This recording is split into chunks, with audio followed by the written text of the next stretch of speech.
Let no one leave. Move on yet your peril. We will not stop until we have discovered the vampires who seek the life of this beautiful girl and her lover. Watch out! They may be hovering over you, or you, or you! Danger stalks through the night. No one is safe. Their fury would follow us to the ends of the earth. No, we must destroy them all together.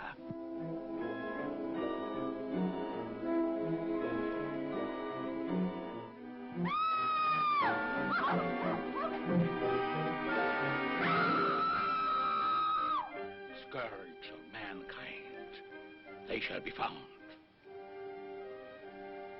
I hereby summon to this place next week every person within the sound of my voice. You shall be judges of this eerie conspiracy. Here we shall meet Lionel Barrymore, Elizabeth Allen, Bela Lugosi, Jean Herschel, Lionel Atwill. Mark of the Vampire.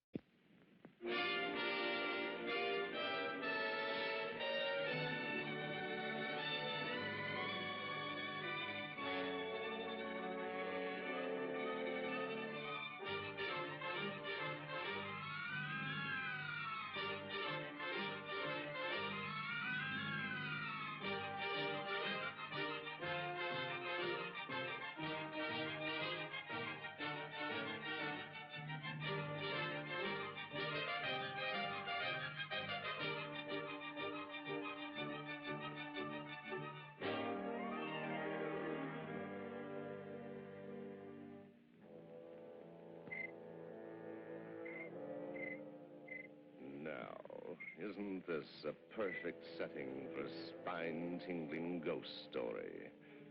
Well, strangely enough, this is a ghost story. Do you scare easily? Do you have nightmares? Do shadows on the wall frighten you? Well, relax. This isn't that kind of a story. And just to prove it, let me introduce a ghost that is out of this world. His name is Casper.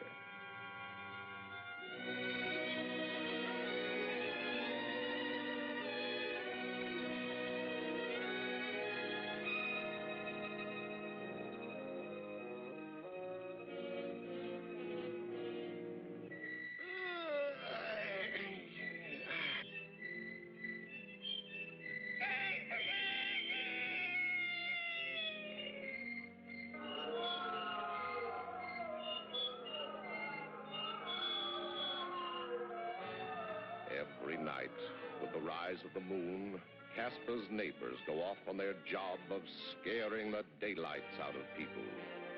Contact!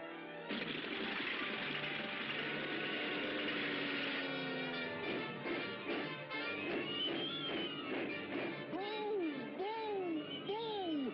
Come on, Casper! Time to go out and boo people! And good boos tonight! Boo! Boo! Boo!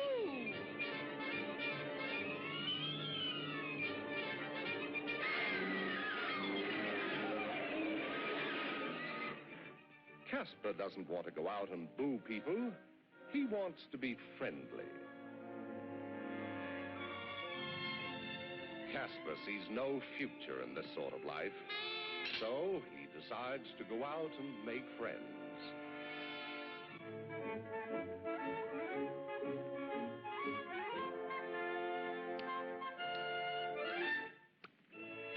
What's your name?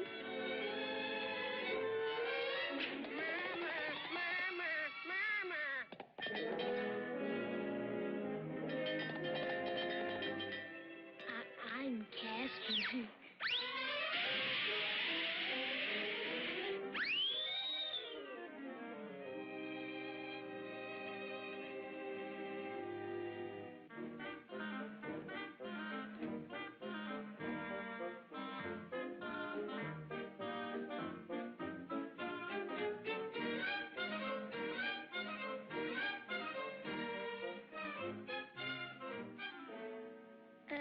Can we be friends, huh?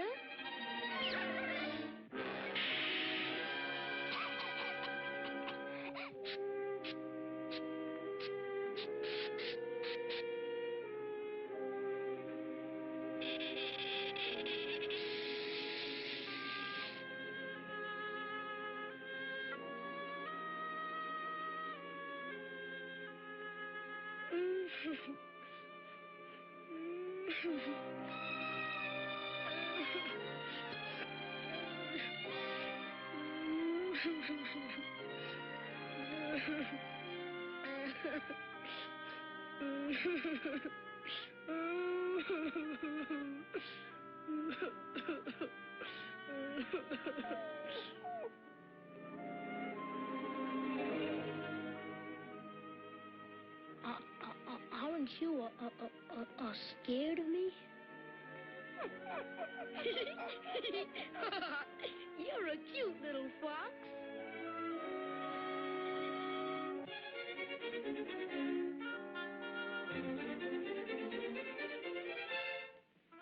Oh, so you want to play with me? All right.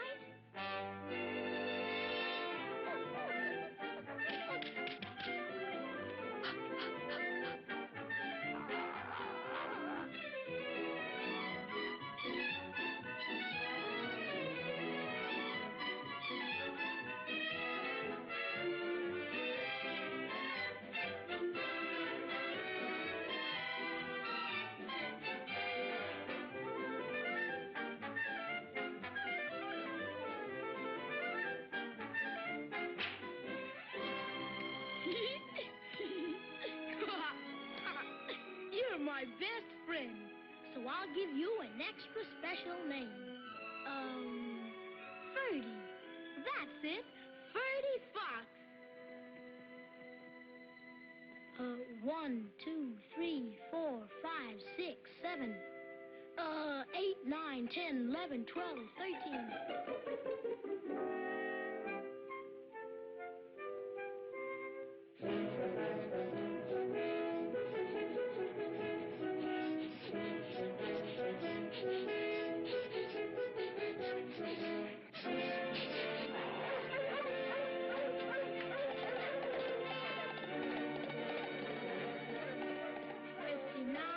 Sixty, 63, 66, 66.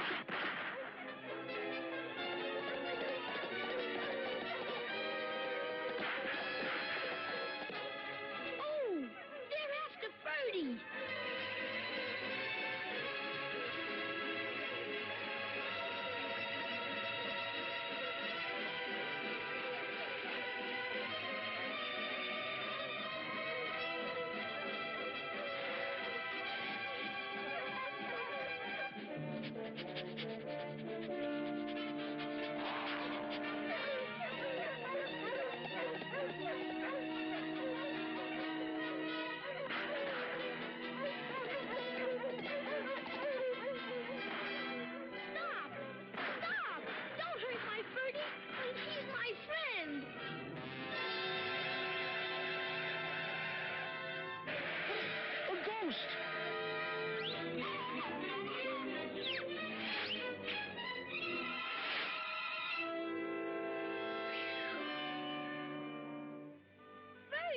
Ferdy, they're gone.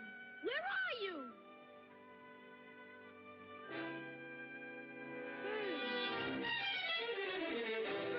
Ferdy, are you all right?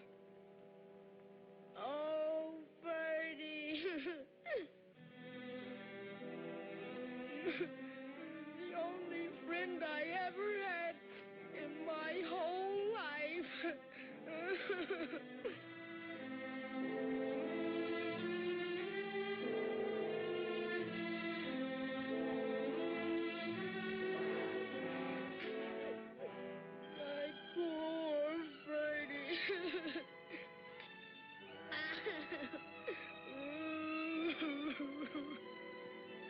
Oh, Ferdy!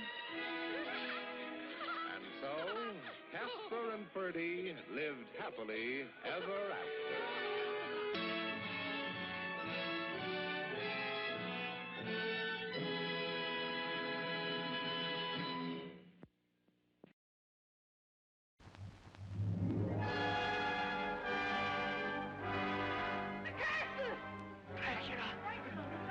must come back.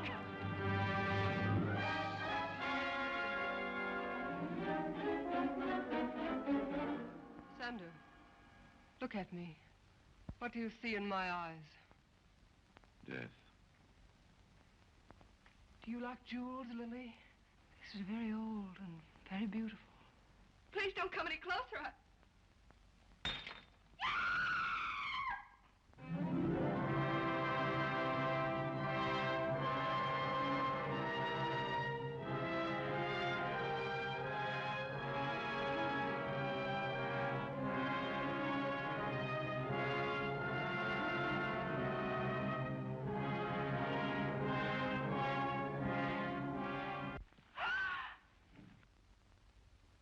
Her pulse is weak, Dr. Goss.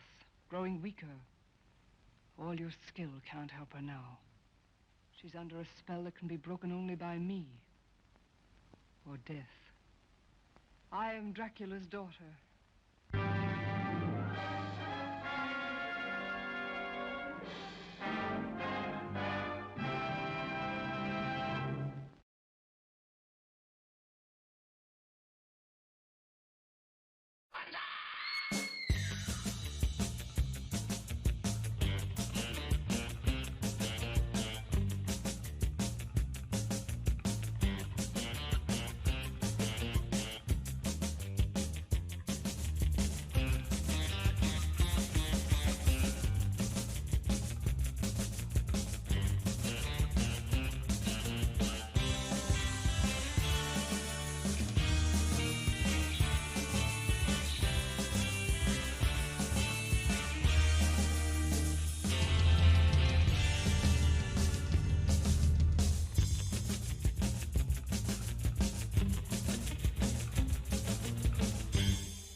Oh, look at that. We're all over the place. All right. Good evening, goblins and ghouls.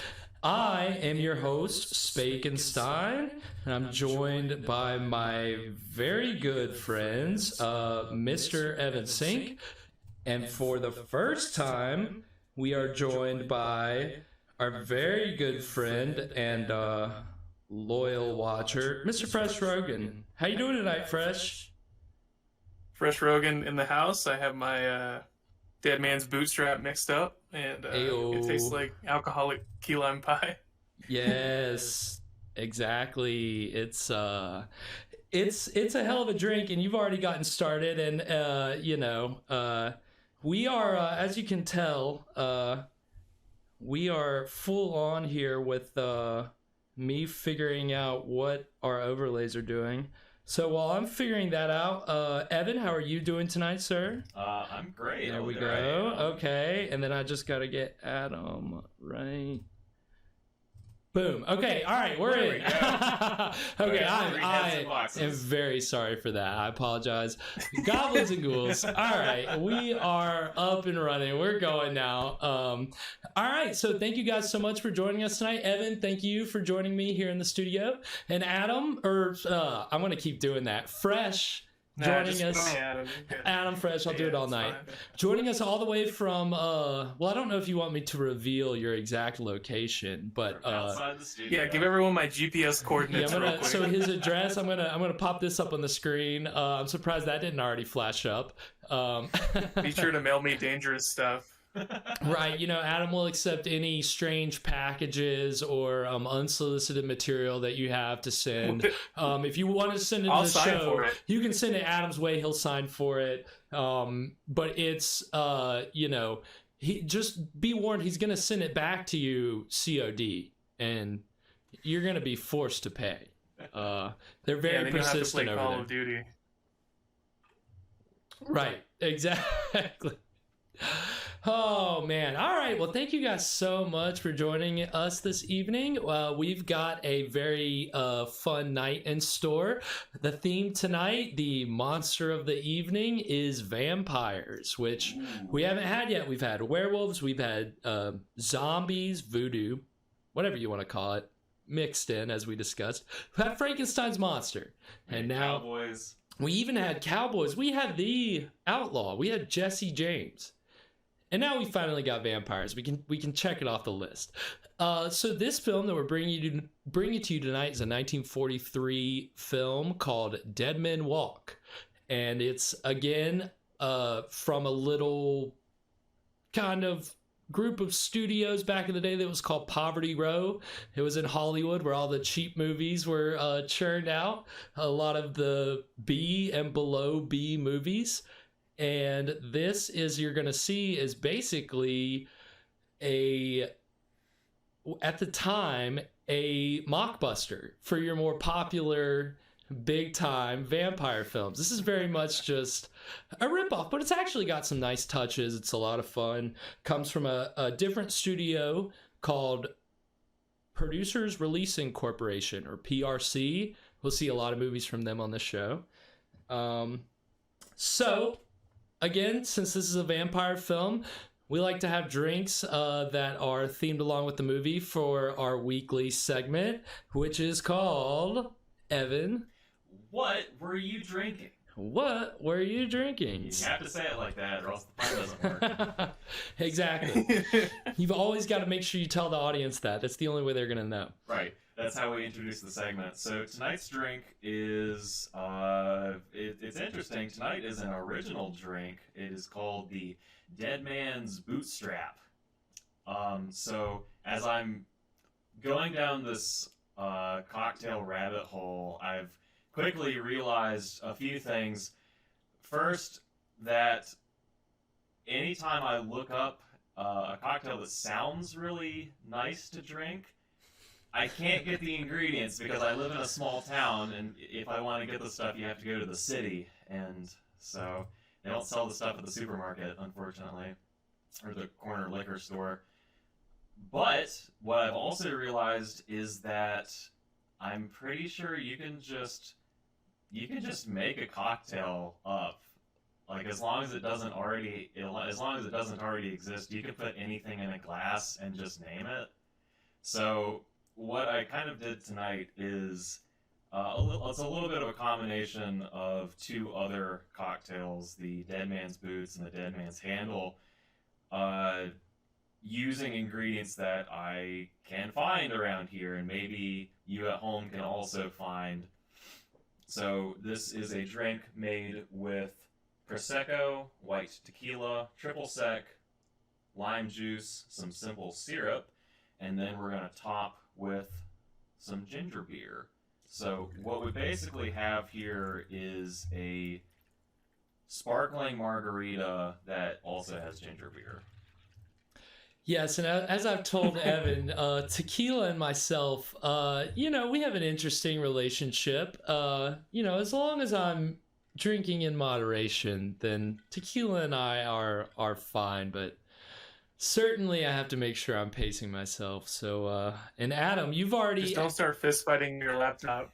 Right, well, it'd be very easy. You gotta punch out that vampire. He's right there. If I have any more than two of these, I'm going to be, the screen's going to be a vampire, my microphone's going to be a zombie, I'm just going to be in Monsterland.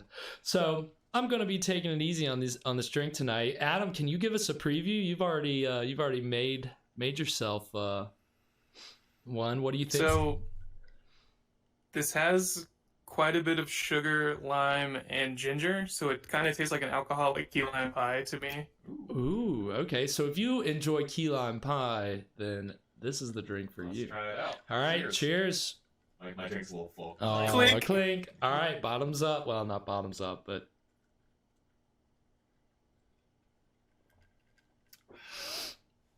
Whoo! I quite like that. That's actually... it's good. That's not bad at all. Yeah, the ginger beer really helps. That gives it a nice... That goes down smooth. Yeah, it does help it go down a lot smoother. Yeah, you definitely have to be careful with this. But it's a nice build off of what you had last week. It's kind of a similar flavor, but the tequila is what takes it to another level. Like, it's an interesting flavor. It's very aromatic. It's got kind of a bouquet. Wow, drinkable arrangements. Some tang. It's got some tang to it for sure. A little tang. It's good though, and a sweetness. Like it's not overwhelmingly boozy either. So, I mean, I'm, there's maybe a few shots of alcohol in that glass. So yeah, it's not gonna. Hopefully, it shouldn't go to your head. Disclaimer. Don't use this to play the drinking game. If you drink it fast, it'll probably go to your head. As with any, drink where you've got hard liquor in it, which always tends to put me under the table if I drink too much too fast. But that's why we're starting here, and we switch about halfway through the show. Liquor before beer. Right. Ease out of it and just kind of coast for the rest of the night. So I hope if you've been able to go out and get yourself the ingredients, I hope everybody's enjoying this original drink, which I'm so happy that our good friend here, Evan, could be bringing everybody an original drink. Like he said, I'm embracing my inner mad scientist. We're going off the script here. Right. Hey, no, it may be off script, but it's on theme for the program. Mad scientist, whatever you got, man. I mean, that's on theme. So, yeah, I'm like, we're not gonna be able to watch the movie because it's like, oh, this is so good. I just can't stop drinking and talking about this drink. It's hypnotic. What'd you put in here, Evan? Evan, pause it. Let's talk about the drink. Hold up. Welcome to our sub-segment in which we completely derail. In 2 hours, we start talking about mixology. Mixology forum. Call in with your questions. Thinking? Hey, I mean, if Evan keeps making these drinks, eventually that's gonna be on our whole network of shows that we will be bringing you one of these days. Evan's mixology corner. Who knows? We'll come up with a better title than that. But my self-taught bartending skills, no idea what I'm doing. Right. Well, hey, that's where you got to start somewhere, right? Everybody's got to start at the amateur level, and whether you're self-taught or not, you can have skill. And hey, not too bad if I say so myself. Cheers again. You've done a very good job here. And cheers Clink. to you at home. And also, if you're watching this from the future, because we are archiving these. Right? If you're checking this out on YouTube, you could pause it, go to the liquor store, go to the grocery store. We'll still be there. Yeah, we're not going anywhere. You've still got plenty of movie to bring you, plenty of trailers to bring you. Plenty of laughs to bring you. Again, we're so happy Fresh is joining us tonight. I hope he's coming through clearly to you all. It's our technical stuff is always touch and go, but we're happy to have Fresh here tonight. It's always how we wanted to do it. We wanted to be bringing on guests, and so yeah. I mean, we've got a lot of laughs in store.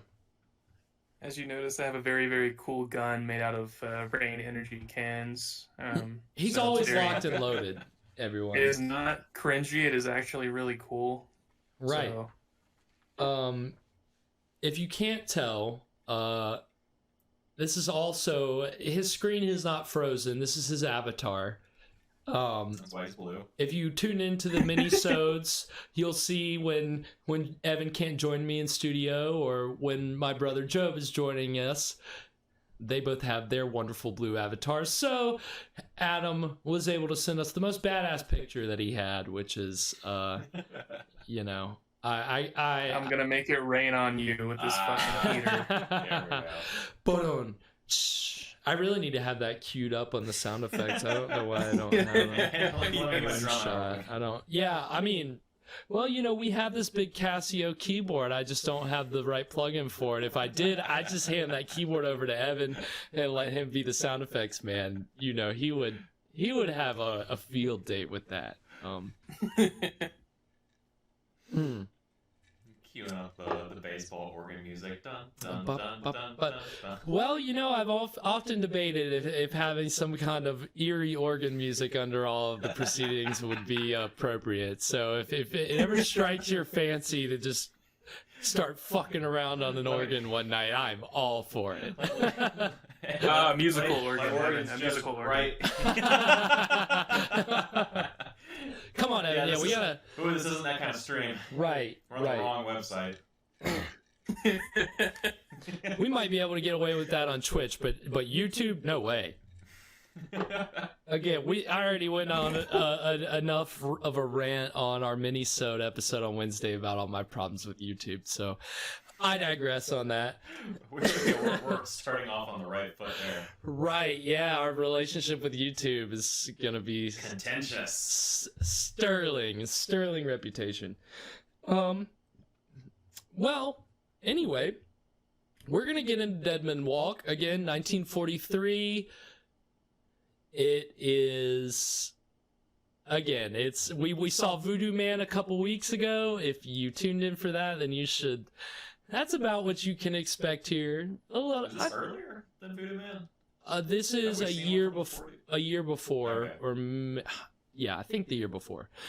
And a lot of other vampire movies came out the same year. We'll talk about that. When was Dracula?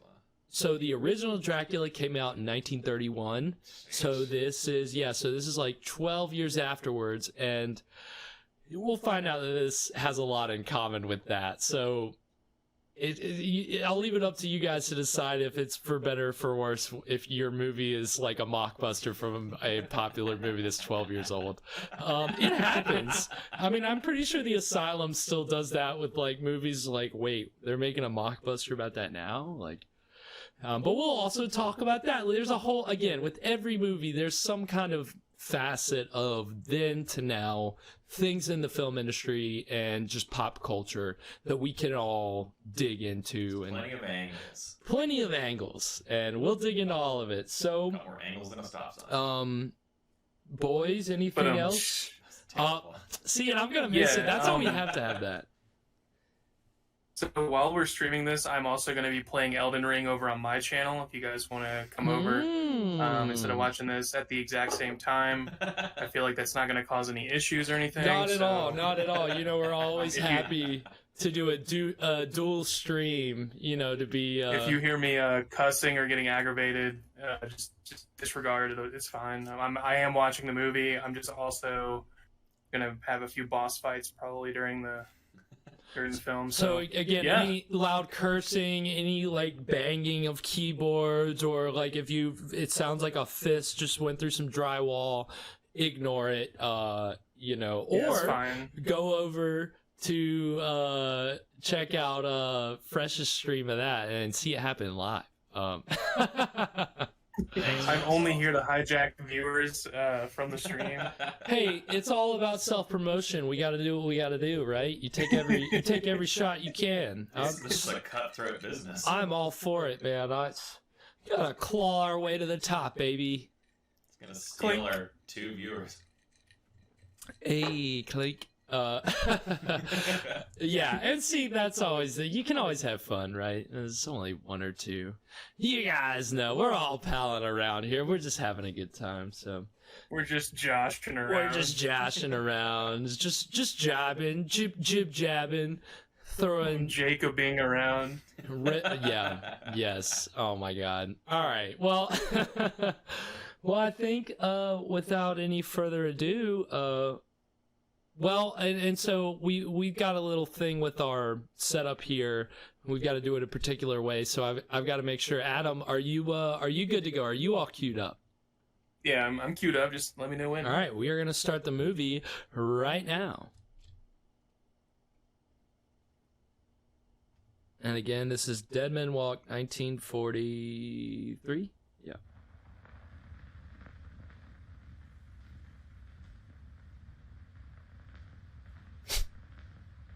Oh wow! Burn it. Fuck that book. It sucks. Creatures of the light, how can you say with absolute certainty what does or does not dwell within the limitless ocean of the night? Are the dark and flame-shrouded legions of evil, not but figments of the imagination, because you and your puny conceit say they cannot exist. Whence came the story, told in frightened whispers down through the ages, of witch and warlock, werewolf and vampire, and all the spawn of hell, born on the sable wings of night to the unholy communion of the witch's Sabbath.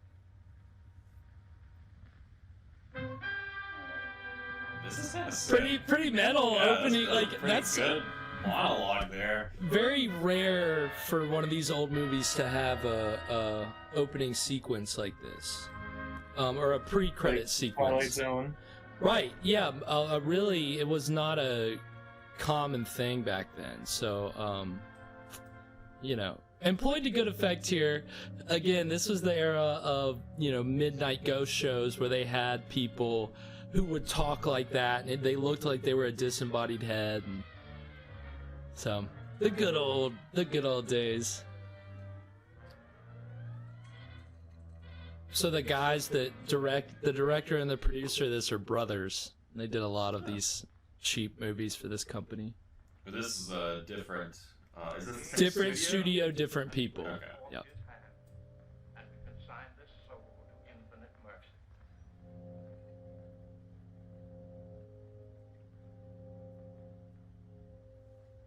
If there are any who care to look upon the face of the departed, Look at the flames on this canvas. final resting place, Oh my God. you may do so now. They're very like thick. Very much static. Yeah, Very it really flying. it was really strange. Are they fake? Yeah, I guess it is. It's got to be fake, Yeah. right? Yeah. Why? They didn't have the insurance to clear flames inside the church they were filming it. So I don't know if you guys recognize that guy from Voodoo Man. He was the guy who was doing like the rope trick and all the. Oh yeah, that guy, the guy with the robe. Right. And now in this movie, he's playing twins. Defile this sacred house with the body of that evil man. That's He's playing twins by devil. himself. Which is also an interesting touch. Yeah. The blood of the innocent. It is unspeakable sorcery. Please, can't we disturb us here? Get out of here, you Bitch, crazy. get out. You crazy kook. I am so embarrassed. I definitely want some unhinged person to just crash my funeral. Right. Quite right. He was evil. But I never dreamed. I want to pay somebody just to make things a little exciting after I'm gone, just to make people wonder. You gotta plant that little seed. Right. Elwin. Dust to dust, may his soul find mercy. Is that all for the best, Uncle Lloyd? After all, he caused you nothing but unhappiness. He was my brother. Yet he always seemed an alien soul, even in childhood. I believe he hated me all his life. After he returned from India, Elwin was like a man obsessed by a demon. Nothing was sacred to him. He had nothing but contempt for all that decent men hold dear. His mind became a black and evil thing, probing into the perverted knowledge of ancient sorcery and demonology. Ooh. Insane. We're all quick to call insane any mentality that deviates from the conventional. There have been many things in heaven and earth undreamed of in our philosophy. David, you take Gail home. I'm going to Elvin's house. Well, you're sure you won't leave me, Dr. Clayton? Yes, quite sure. Now run along, yeah? Whoa. Very soon. All right, Uncle Lloyd. Come on. So weird. Kissing on the lips back then. That's her uncle, the too. Yeah. Well, this takes place in the South. Now it is like that was another thing that was interesting about this movie is that a lot of vampire movies didn't take place like in the modern day times. They took place in like turn of the century England or something like this. This takes place in an American town, you know, in the 40s, which again was kind of it was being done right at the same time. So it's kind of like who was ripping off who. Not really sure.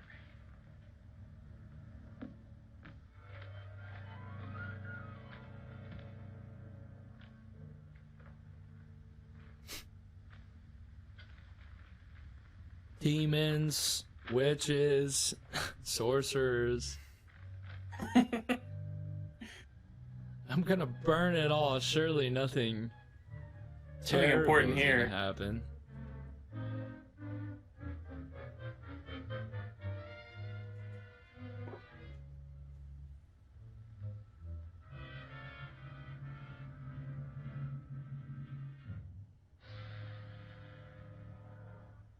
Has this ever happened to you? You try to destroy some evidence and you accidentally cast an occult spell. Does this sound like you? Find those books, and you dare destroy them. The earth will be a cleaner place without. It's a sinister looking angle. Looking Rembrandt angle. You threw him from the top of the cliff. See, that's what I say. It gets pretty atmospheric with the shadows and the. You lie. You followed him there to murder him. You couldn't get anyone to believe that. What do I care what they believe? You'll pray for death long before you die. Hardcore. So he actually played Renfield in the original Dracula and played what eventually was the archetype for the Igor character in the first Frankenstein movies, and this was one of his last films before he kicked the bucket. So sad. He kick a bucket for. Well, you know, you kick it, and then yeah, your foot gets stuck, and then you have a prolonged illness, and you die. Yeah, I mean, that's how it works. That's how it works. You get the slightest cut, and you're kind of just done for. No happier than you've made me. Now, don't you think These couples, the romantic subplots are always so bland. I'm so happy. I'm so happy. We are in love. I love you so much. The most bland shit. But the guy playing the male love interest here, apparently after this, went on to become a writer, got blacklisted, and then wrote a script that won an Academy Award, but it was under one of his pseudonyms. So he had to accept it under a pseudonym. What do you have to do to get blacklisted in Hollywood? Communism. Back then, he was part of the, Hollywood communism and stuff. Pinko commie. He was also in the movie House of Wax, which has Vincent Price, who we'll see on the show eventually. We'll get around to him. What I'm trying to say is that Could you possibly be trying to tell me that you and Gail are in love? that's exactly, sir. I hope we have your approval. Yes, David. I know her happiness will be safe in your hands. I'll do my best, sir. I believe you. I can face the future with a lighter heart. you speak as if you were in danger? No, not at all, dear. It just makes me feel happy to know that your future's assured, that's all.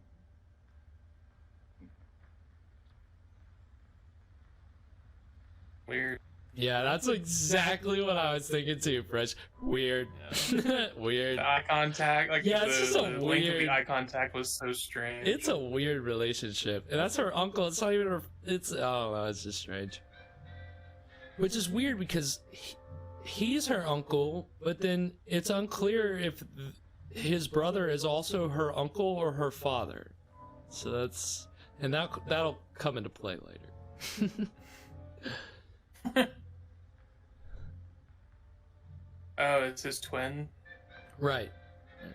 I got Well, the dead body is the twin. The dead That's pretty man easy to pull finally off, then. about to be walking.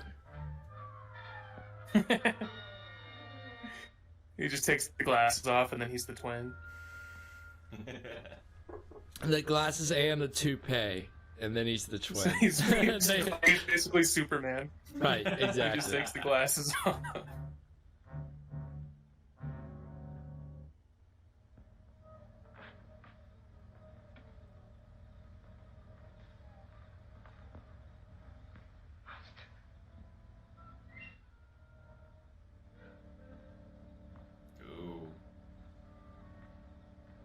I feel like that's harder to do than, you know, I mean, it's just it's just doing a sit-up without, you know. Very controlled.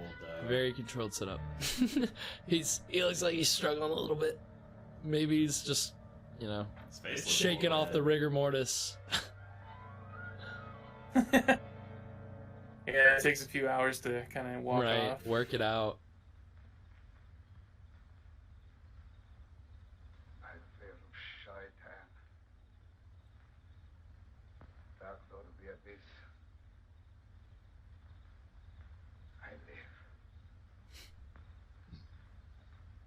Yet strong. The power has been given me to draw everlasting life from the veins of the living. They will give me the blood from their hearts while I destroy them. Hide my coffin in the vault and guard it. Power is with me only during the hours of darkness. From dawn to dusk, I lie helpless in the grave. Classic vampire rules.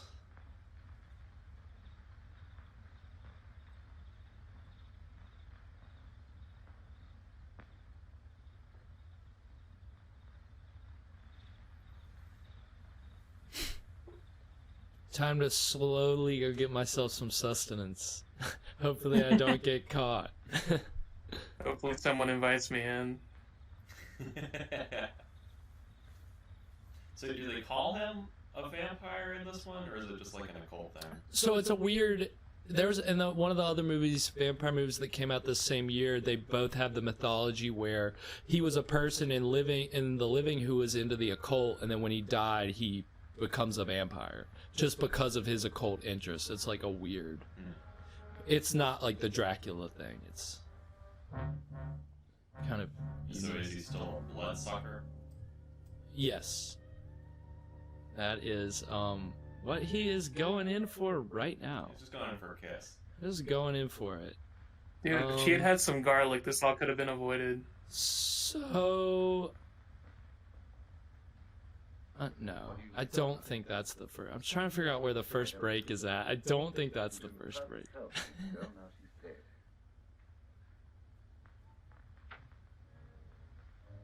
21:56. Yeah, it was vampire goes in for a kill, but hold on, let me see. I don't know what to say. There's not a wound on the body except the 2 times. Oh, okay, we're good. If the appearance of the body would indicate that she... It's always hard to tell with the pacing of these movies how fast or slow it's actually running. We have entered a time warp. Snooping around, I'll have to send you away. It really has felt like more than 13 minutes. Right. Yeah. It's the monologues. Yeah. Everyone knows the goodness of your heart. But your brother Elwyn brought terrible evil upon us. Evil? He's dead, Kate. And all evil died with him. But it didn't die. It's growing stronger every day. That's enough. You better leave.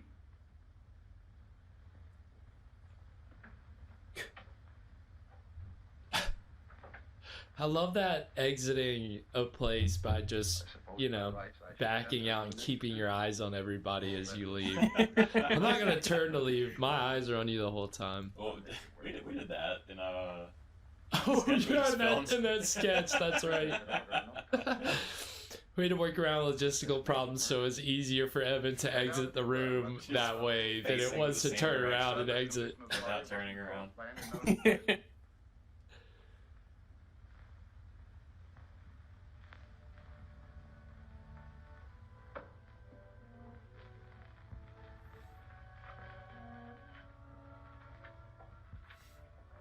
So I did end up making each of us a double earlier. Ooh. Just because the stuff didn't take that much real estate. Right. In the shaker. Okay. So how are you feeling? Do you want another one? Yeah, I'm down. Did I startle you? I'm so sorry. But you can't be standing there. Yeah, me too. I am not dead. life far beyond anything you can understand.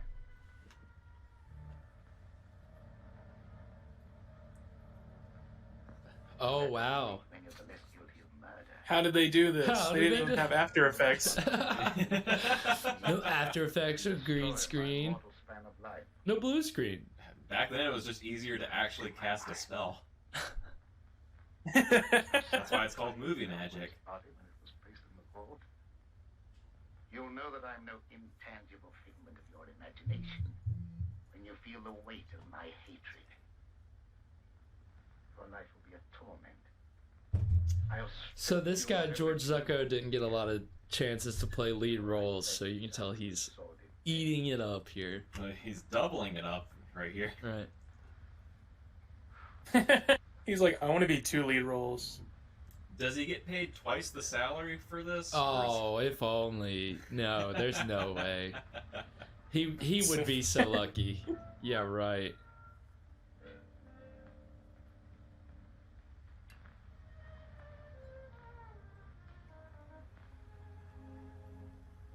Young love in the moonlight.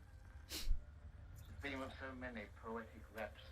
Such a smug vampire. Say what you will about Lugosi, but I would make a night sight. he wasn't a smug He wasn't British. smug. Hmm. I think if I was a undead abomination, I would be pretty smug about it too. Right. Yes. Especially yeah, if if you die. you wanted to get back at your twin brother too, which I know a little bit about what that's like. So if I wanted to get back at Joe from beyond the grave, this is probably how I'd behave too. Power of those I serve, my life eternally sustained by the life I take from others. I mean, it is some good lighting here, some good touches. It's good. It is good use of shadow. But you guys are right, the monologues are just like Every, like, something scene has at happened. least one monologue. Oh, okay, that's good.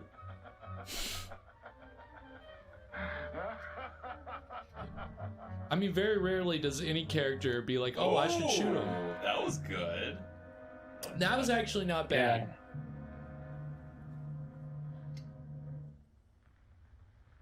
Hey man, I missed the I think they used like a Premiere filter for that. Are you all right, Uncle Lloyd?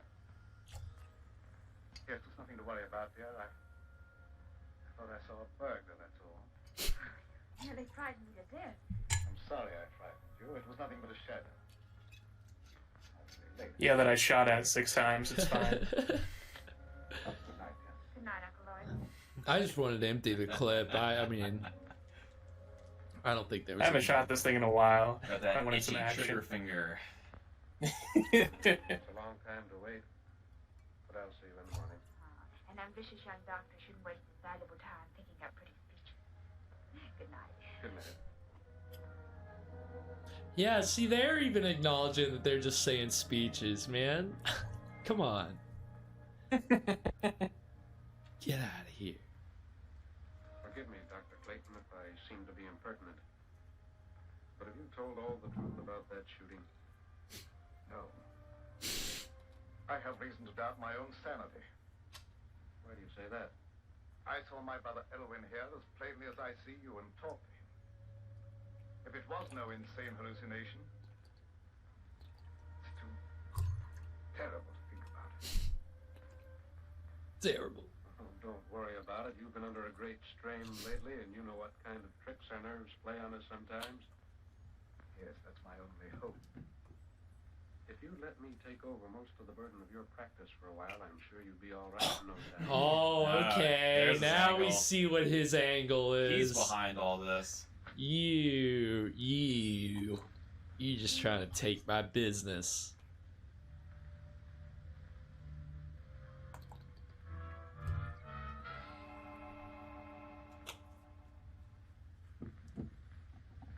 What is she preening by the window like that? Oh. Yeah, it's weird. Oh.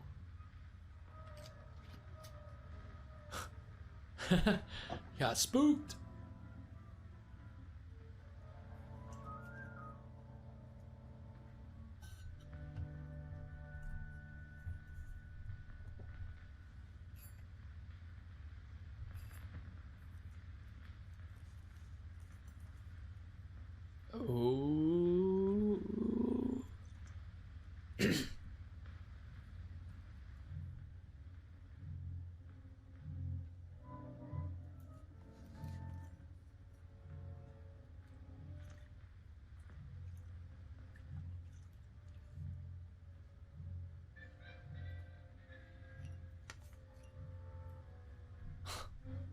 Uh-oh. The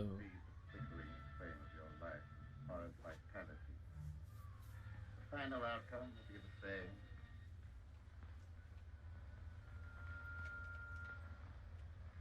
In a short time now, they will call you dead. What is he talking to her before he bites her neck? Come on. It's like, is this the James Bond villain now? Lugosi doesn't do monologues. He's he just gets on with He just gets on with it.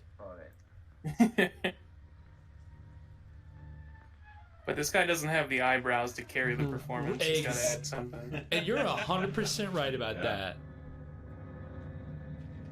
Wow. All right, and that takes us to the first break. Okay. Spring break. So, spring break. Woo! I would flash, but it just doesn't seem appropriate right now. So, 20 minutes into Dead Men Walk. Thoughts so far, boys? Adam, you go. I've honestly missed the last couple minutes. Evan's been hard at work mixing another drink. I think the technical cuts and everything are kind of crazy, considering, you know, the era. Right. Like the fades and shit are really wild. Right. They're definitely using them to good effect. And it was not... I mean, again, like, you're probably only going to see effects like this in horror fantasy films back then. So if you're, like, using them, that's, you know... We certainly didn't see anything good like that in Voodoo Man. Yeah. You know, it was just like, I'm going to cut a rope and, you know... chant and stare.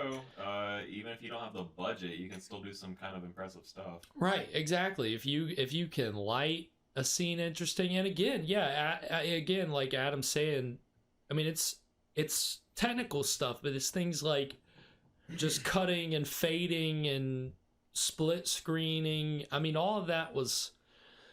It just, the difference back then was it was all physical by hand. It was the way that you were cutting the film and putting the film back together. That's how you would make like those process shots where you've got, you know, George Zucco in one shot. You're just, I don't know, it's splicing the film together in a way like in the days where it was all a physical medium, and as Adam so kindly pointed out, you know, certainly not After Effects or Premiere Pro. I mean, that is not, you know, not what we were working with. I mean, it's not like I can just get on the computer and it's okay. I've got to make a copy of the negative, and then I've got to do this and that, and you know, again, yeah, some pretty good effects out of it. And the trailers that we have coming up in the break actually are for the two other vampire films that came out that year from bigger studios, not necessarily the biggest. Son of Dracula from Universal. We saw a trailer for Dracula's Daughter at the beginning, which is also Universal. We'll have Son of Dracula. And had a lot of kids, man. Right, yeah. I mean, the whole family, well, you know, they only did those two. They never did Dracula's Bride. Although there was a later movie called Brides of Dracula, which is pretty good. That was in the 60s when they started making them color. Mama. Right, Dracula's Baby Mama. Now that's Evan's idea. Nobody can take that. That's TM. copyrighted Evan. Yeah, TM.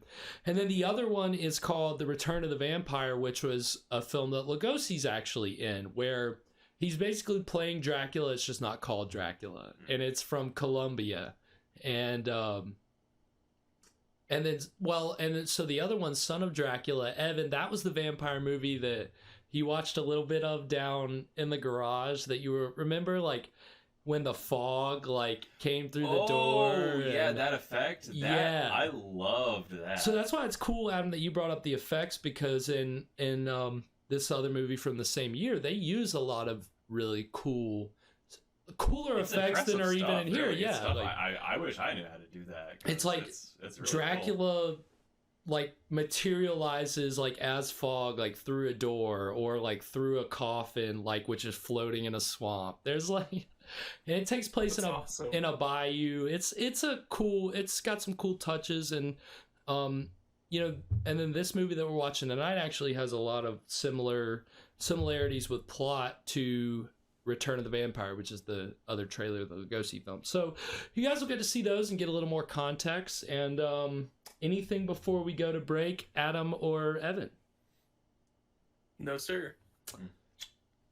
I've never had ginger beer before. That's Are not you bad. sure? I've had ginger ale. I've never I had think ginger you've had beer. some ginger beer. We attended a wedding not too long ago, and there were Well, some just by cocktails that were itself. Just right. by itself. Ginger Never beer tried by it itself. itself. Are you drink? Yeah, I I have have a little it. bit left in the glass. I'm gonna try it. What's the verdict? That's actually pretty good. Okay. Now I'm tempted. Now I'm gonna have to try it. Yeah, So, I might bust the can open. and so then we're just drinking ginger beer the rest of the night. Yeah. Probably not getting drunk. Yeah. I don't even know if does this even have sugar in it? Yeah, it has sugar. Does it? What is there any kind of alcoholic content? I have no clue. No, it's just, No, it's like root it's just beer. a mixer. Okay. Well, we'll be chilling on it, and I'll be enjoying my second and hopefully last Dead Man's Bootstrap. Hopefully, unless Evan just decides to keep serving them up. I'm gonna get Garrett wasted. Please don't. Please don't. That's the last thing I need right now. Something you guys might not know about this movie. Okay? Yeah, you're gonna. It's just gonna go downhill from here if that happens. So we'll try to rein me in. But all right. Well, we'll go to the break, and then when we come back, we'll get to the exciting middle of Dead Men Walk.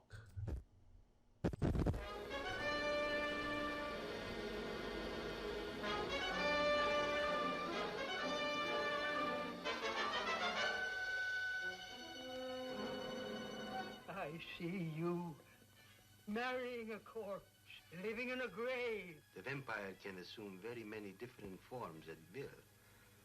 Sometimes it appears as a bat, and sometimes as a small cloud of swirling vapor. In this way, it can move unseen among its enemies. Son of Dracula, searing the screen with new terror in this weird tale of the living dead who rise from the grave at night to prey on unsuspecting victims. With Louise Albritton, Robert Page, Evelyn Ankers, Frank Craven, J. Edward Bromberg, and Lon Chaney as the new Count Dracula, you'll shudder at the screen's most fascinating woman vampire, luring men with cold beauty and the promise of immortality. Count Alucard is immortal. Through him, I attained immortality. Through me, you will do the same.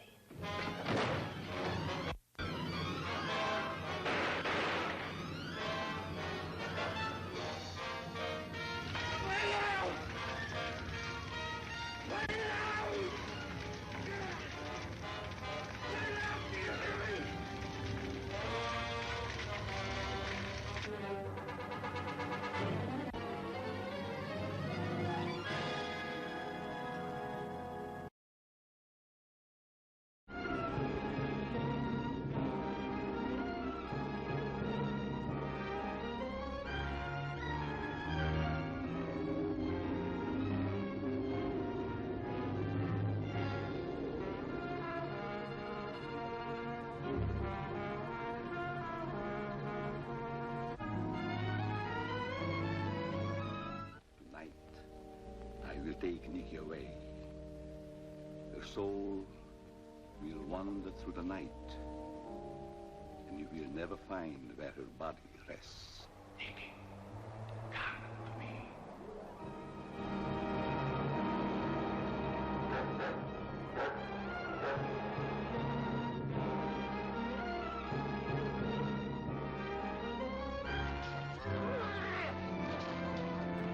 That wasn't a man.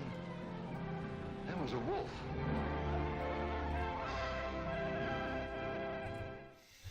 And we are back. Wait, is it Return of the Vampire or Return of the Wolf? Return of the Vampire, but there's a werewolf in it. Oh.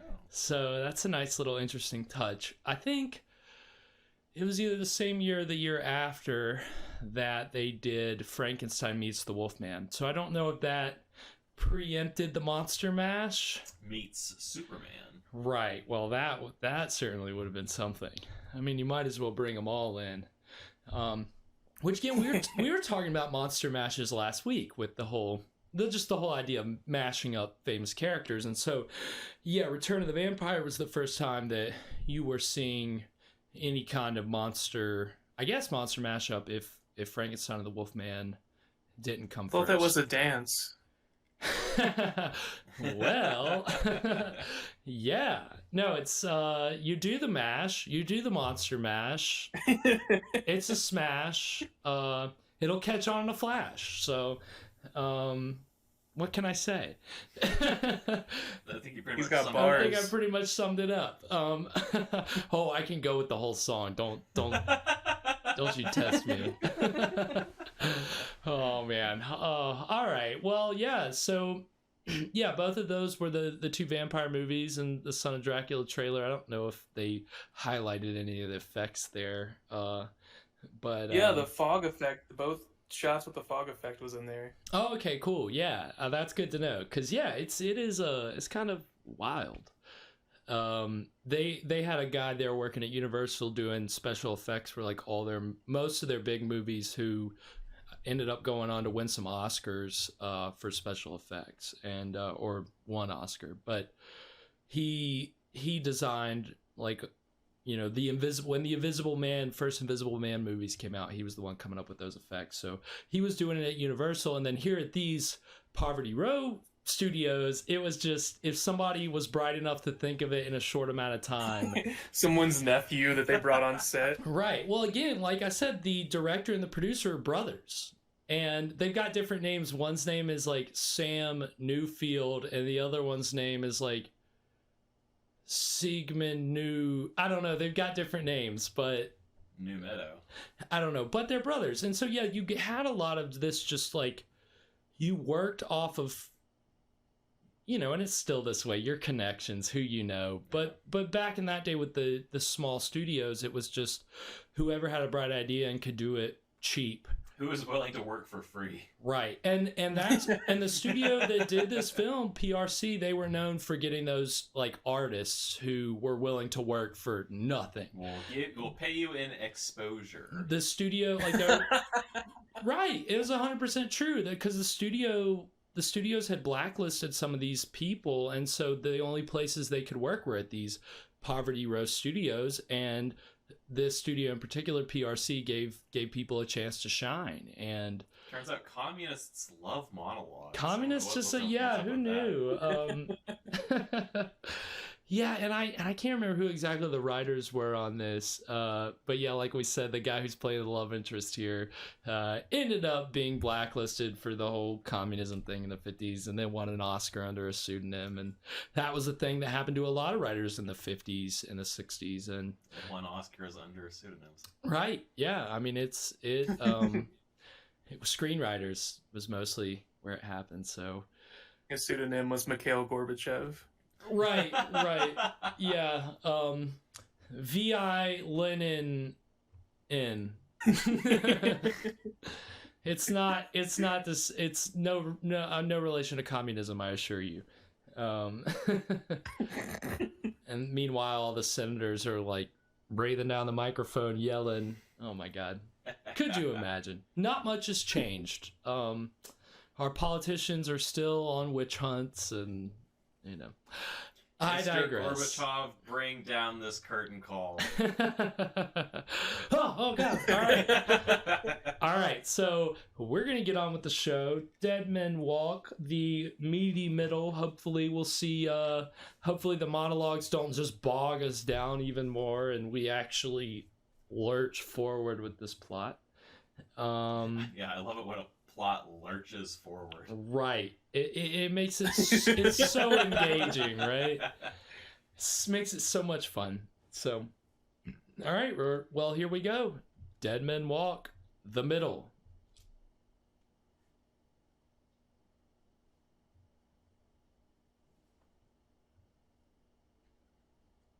Hold on, Adam. It is queuing up and loading. Is it buffering? And it is now. It's good.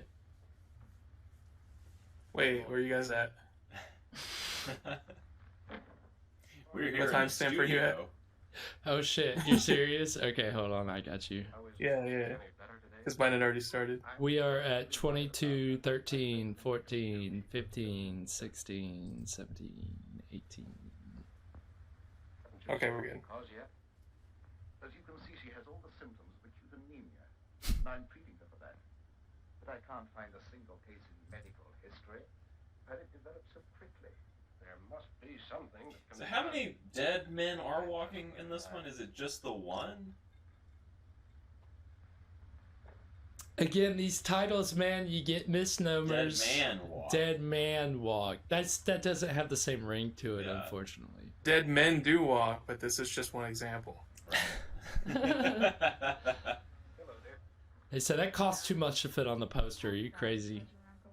Don't you fret about it. We're going to have you up and about in just no time at all. Isn't it lovely out here in the sunshine? It was a typo, but they had already made the poster. We had already printed it. Why? What do you dream about? I dream of a horrible bat-like creature hovering over me. Red flags. And it seems to swoop down and suffocate me.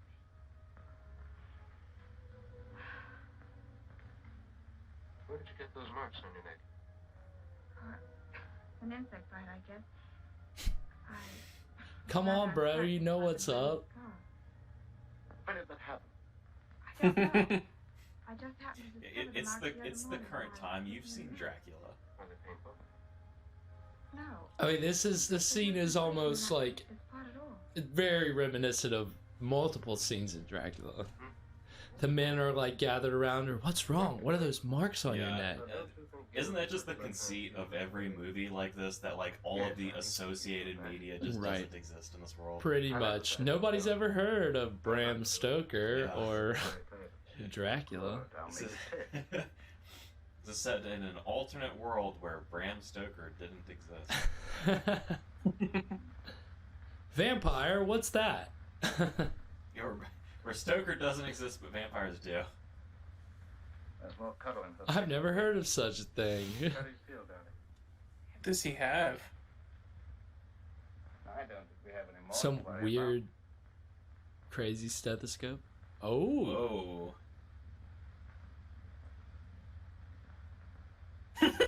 He's gonna turn around and shoot out the window. I'm leering at you. Yeah, I wish he was that trigger happy. Bang! Bang! I was just clumped. I wasn't startled. Goodbye, yeah. What is it with these kisses, man? I hate it. You kiss your uncle with that mouth? Yikes, bro. Not about it. Yeah. If we see one more kiss, we're just gonna leave yikes on for the rest of the movie, and that's that. What is she? Oh. She's getting batty. She's getting batty.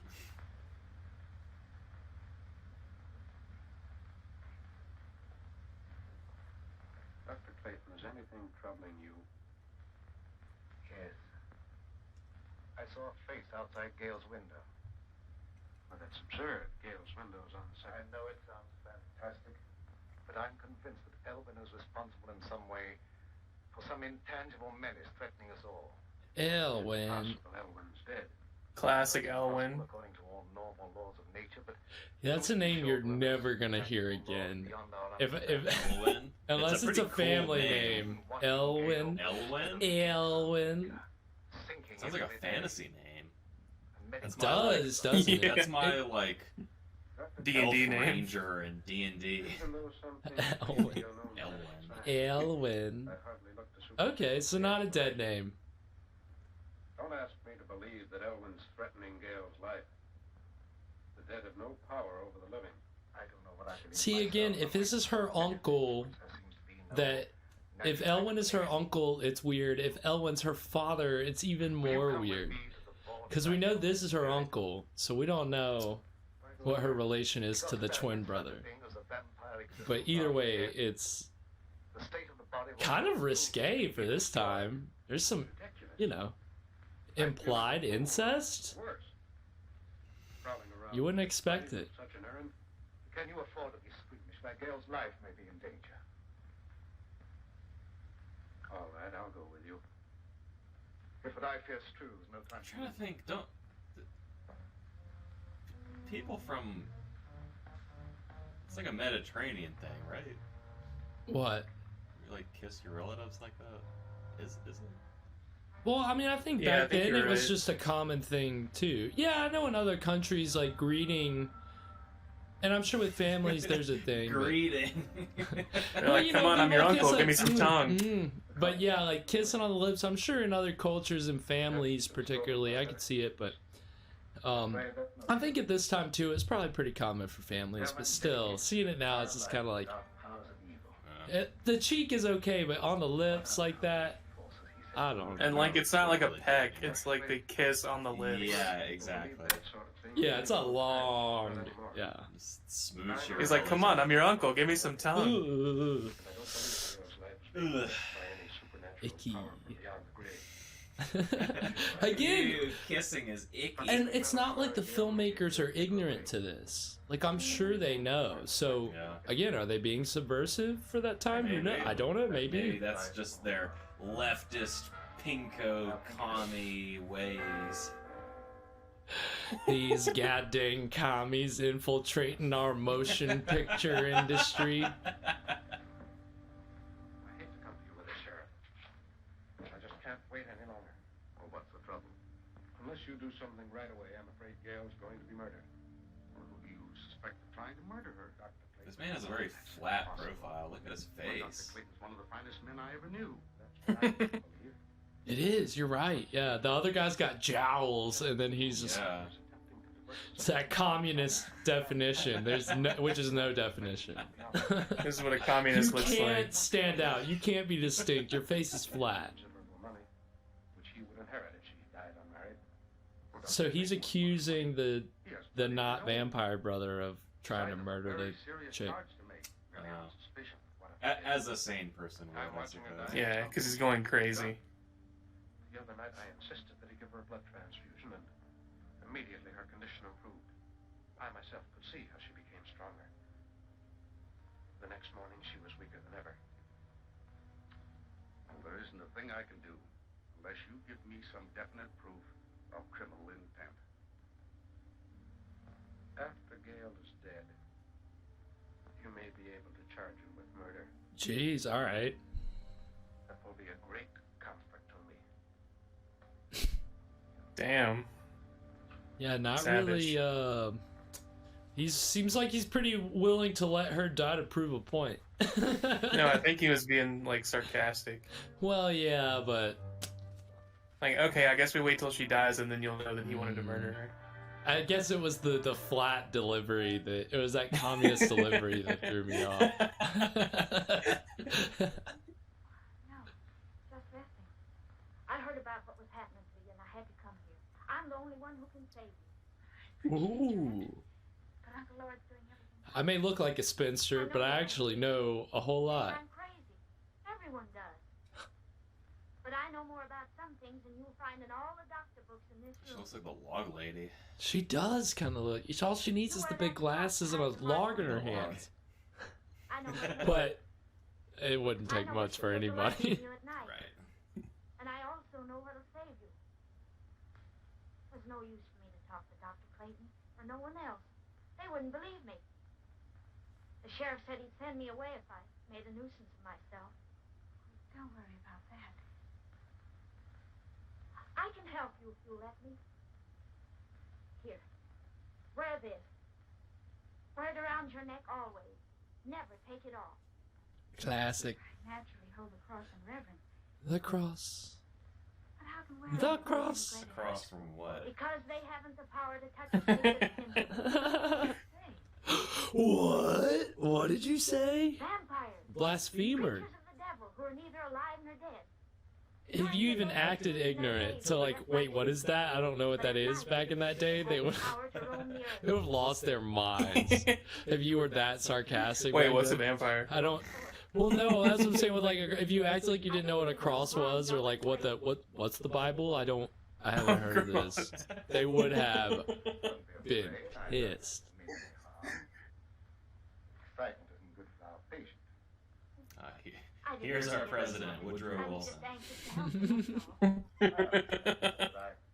think you'd better go. Womp womp. And you gotta hear crazy flower hat lady. Yeah, like this is. I can't take her seriously in a hat like that. The body isn't there. Someone has removed it. You must find where it is. Nothing can destroy his power at night, but his sorcery cannot protect him during the day. I'll do all I can to help you find it. Exit backwards. I know she's.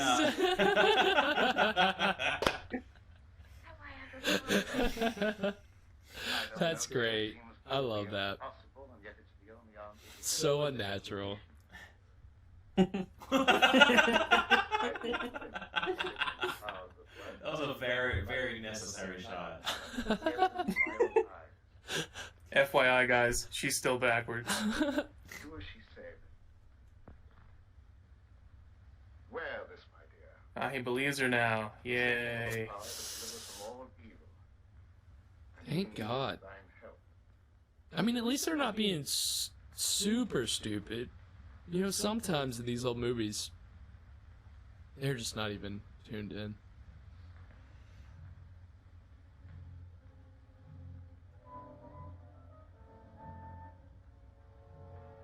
It's another pretty good shot. I like the motion. Lighting. Yeah, anytime you can get that camera moving. Again? Do what? Is he gonna filibuster again, or is he? Oh, he's just gonna go for it. Yeah. Ooh.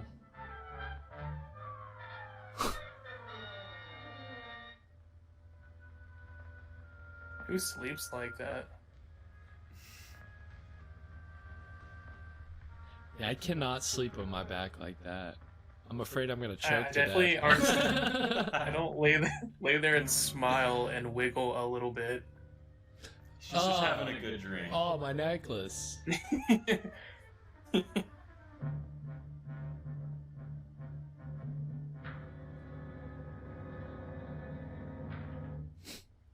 I know it's you, you son of a bitch. Any longer. We've got to have a showdown. I think you're killing Gale. How can I be doing that? I don't know what devilish means you're using. But if she dies, I'll kill you. I've done everything in my power to save her. Don't expect me to believe that. Anyone with Yes. the slightest medical knowledge can see that she's not suffering from any normal disease. Her vitality is being systematically destroyed. That's true. I don't know how I can make you believe what my own common sense calls impossible. Her life is threatened by some abnormal creature that has no right to exist. That abnormal creature is human, not a ghost returning from the grave. If I could possibly do so, I'd take her away from here. Not a The law ghost. protects you. Also not a vampire, All I I can guess. do is hold you responsible. Yeah, some kind of Human. If she dies, strange. We're not gonna name it. I don't blame you for suspecting me. I don't blame you for thinking possibly that I'm a homicidal maniac. It's a lich. This is a D&D adventure. I honestly believe that she's better off here than if you took her away. Right over Everybody roll for initiative. That's what this movie needs to get the ball rolling, right? Seriously, you're not wrong.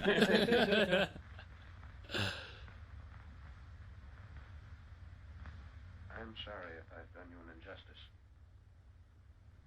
But I've been so worried about Gale, I've nearly lost my mind.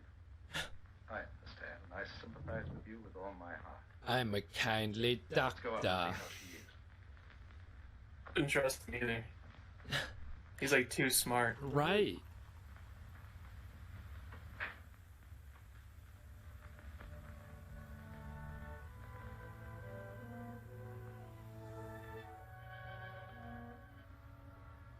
How do you feel there? A little better. And I wasn't troubled with any nightmares. Good. Go back to sleep. I'm going to sit here beside you for a while. It'll be nice to know that your name is Go back to sleep while I stare at you. Yeah, that's not. That's. Get back to sleep so I can Yeah, yeah, that's. Yeesh. Yeesh. Not creepy at all. Feet break into the house and get the chain from around her neck, Zola. You can do it, I can't. I will do as you say, Master.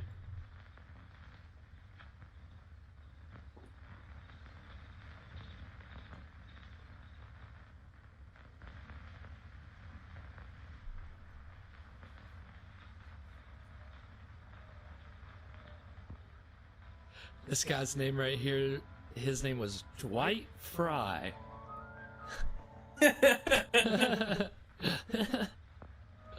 Such a fake name. Yeah, well, you know what his son's name was? French. Dwight Frye Jr.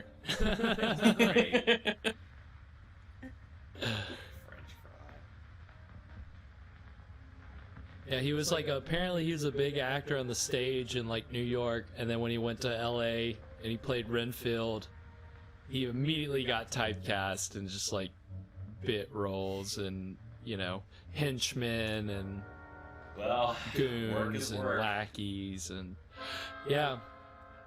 I would do it. Typecast than well, outcast. yeah, and he almost broke out of the typecasting for this like biopic, and then he died. Rip. Rip. Oh, oops. But this was like one of the last things he did, and everything I read about this, everybody says, he looks horrible. He looks terrible. He's bloated. I'm like, he's supposed to look bad. That's the character. Yeah, it's like saying the vampire looks awfully pale. I mean, you look at other movies, right? You look at other movies he did the same year. I mean, he doesn't look great, but he's, you know, he doesn't look like he does here. I mean, I think he's supposed to look bad. But he does a very good job.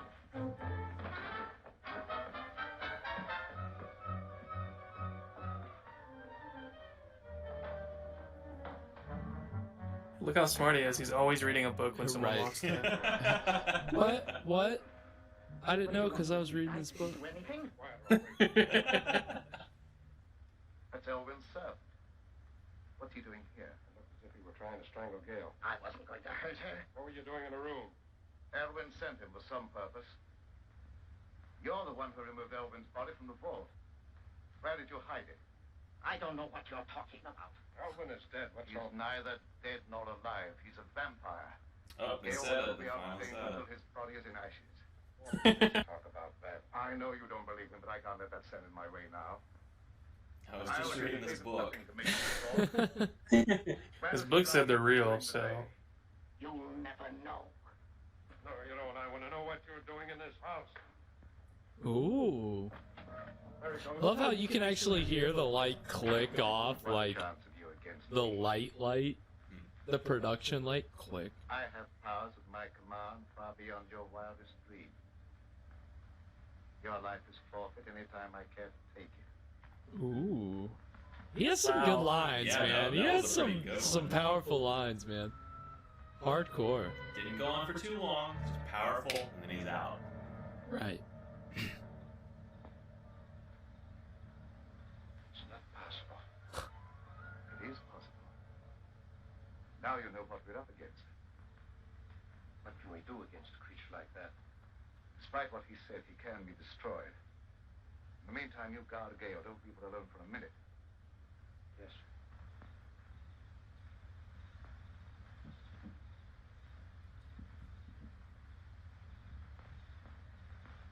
You failed. I couldn't help it. He woke up. You failed. That opportunity's gone. I'll be on their guard now. These whole movies seem to love these shots that are just in the bushes.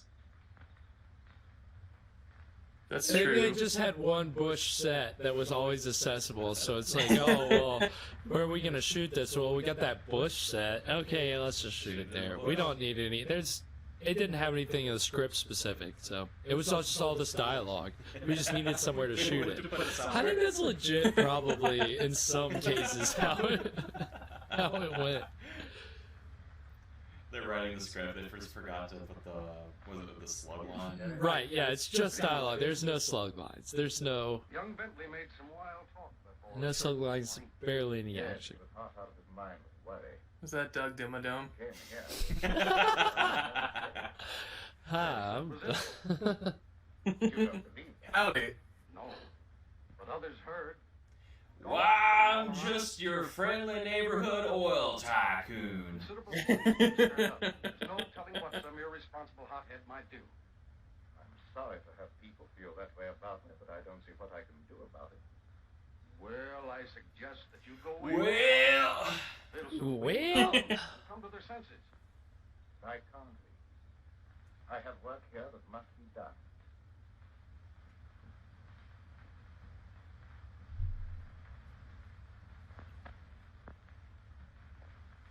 Where is this supposed to be set again? I don't think they've said. All right, and that takes us to the next break. Hey. So, we are 2/3 of the way into Dead Men Walk. What are we thinking so far, boys? There's a lot to like, technically speaking. I mean, there's a lot of just little moments that we can kind of point to and say, oh, that's a good shot, or, they did something good here technically. The story isn't really grabbing me. No. Not especially. Because it is just a cutout of another story. Yeah, I don't know. I can't tell if I'm just not paying enough attention or if it's just not grabbing me, but I think part of it is there's just a lot of moving parts that they're not really getting you to care about enough. It's just like, oh, this is this person's, niece, and now, and the vampires get, I don't know, it's just very... a little dry. Yeah, I mean, again, it sets up some great shots. It allows for some great technical stuff, but it's just like more concept-driven, more dependent on the concept than any real story that's engaging you as a viewer. Yeah, it's like, this is his twin brother, and this is his niece, and this is her husband. We're just going to churn out these plot details. please care about them, because we aren't going to make you do that. Right. If the uncle kisses his niece enough, then you know that they care about each other, right? I mean... You should care about these characters because they said they loved each other in the first act. Right. I mean... I love you and hope that you don't die. Right. I love you and hope that you don't die as well. In the most static, vague way possible, they communicated those things. So again, there's really not much in terms of audience investment. It's just kind of like, all right, you just expect me to keep track of all this stuff when I don't really care? Because you haven't given me a reason to care. You're just wanting me to follow everything that you're throwing at me when it gets me to the next cool vampire scene or a nice line, or, again, like in a lot of these old movies, they have their moments, but I'm calling it a mockbuster for a reason. There's a there's a reason it doesn't compete with Son of Dracula or even Return of the Vampire. Just because those movies have better stories. It's making me think now, though, like, in a better movie, why do we care about the characters? What makes them compelling, and, like, what drives the emotional attachment? Well, I think that in those movies, they can afford, just both in the production and in the actual scenes themselves, to take the time to, like, in a scene, allow characters to just share a moment where there isn't dialogue, where they're not saying, I love you, and blah, blah, blah. Yeah. And it's like, you actually feel the moment is real because the characters, the like... show don't tell. Yeah, there's all this build up to a dramatic moment, and then there's this kiss, and there's the music swells. There's a way of the production with the, B-level, A-level studios in the script and then in the actual production itself that you're just not getting with these movies, which are, again, this was filmed in 5-6 days. So... Oh my God. It's not like you're getting multiple setups on these scenes where you can build up to some dramatic moment. It seems like It seems like they spent all the time that they could have, like, building your relationship to the characters, and they just replaced it with monologues. Exactly. It's like, if we just say it enough, they'll get it. And it doesn't compare. It's just, I can't follow all this. Just give me some kissing, or give me a, have them go do something that isn't them standing in this room that we've just been in this one house and in a cemetery, and we're not going again. And that's the difference between the bigger movies and then these movies. Yeah, I hadn't really picked up on this one, but these Poverty Row movies get a lot of like use out of just mileage. They get a lot of mileage out of just one or two locations, sets. Yeah. I mean, they wear it out, and to the point where, again, we're kind of noticing it, that it's like, okay, we're getting monologues and we're not really doing anything. Like, take us somewhere. Because again, I think that's the other side of it too, is that's what engages you, is when the characters are like, okay, we have a goal, and so now we're setting off to accomplish that goal, and things are happening and actions are being taken, where again, this is just talking.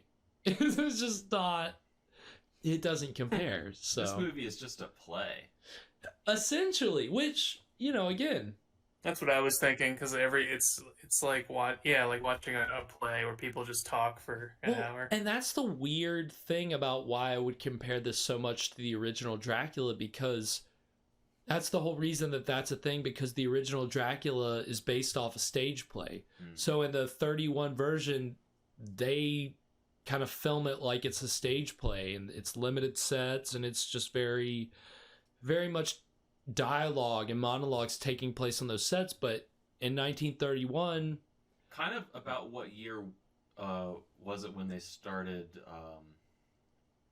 doing talkies? So 27 was the first, and then by really not long after that, then 3 years later, it was pretty much fully integrated. But there were silent versions of Dracula that were sent out, and it was kind of a movie that you can tell that it's still coming out of the silent era, because there's, even again, when there are so many dialogue heavy scenes, because it's a play adaptation, there's still plenty of scenes in Dracula that are just very long stretches of the dialogue is not super substantive. It's just like, welcome, I hope you enjoyed your trip. It's just all very simple. So I guess that kind of makes sense though. Like, what are the first talkies going to be? Well, they're just kind of like plays. Right. Well, and let me preface all this by saying that it didn't necessarily have to be that way, because the first vampire film ever made, Nosferatu, which we will watch on this program, definitely in the public domain. And that movie... Doesn't Disney own that? Doesn't Disney own They'll claim it. Hey, if you've tried to go follow us on Facebook, you can't, because they flagged my Nosferatu profile picture, and I have submitted multiple requests, and they keep giving me the same response that is basically telling me I've infringed on copyright without giving me any specifics. So it's just quoting from their terms and use. I'm like, you're not addressing my specific situation. I digress. Anyway, Nosferatu has special effects that are kind of cool. Nosferatu goes to different locations, because he went to the Krusty Krab. Right. You remember that scene. He goes to the Krusty Krab, he flips the lights on, and then everybody goes, Nosferatu. Classic. And classic. Well, children of the I didn't know he could breathe 2000s. Underwater. Right. Well, who knew that lights could even work underwater? So. I mean, all Bikini Bottom must just have a great power grid, because I don't understand how they keep the power running under the sea. But leave it to the fish to figure it out.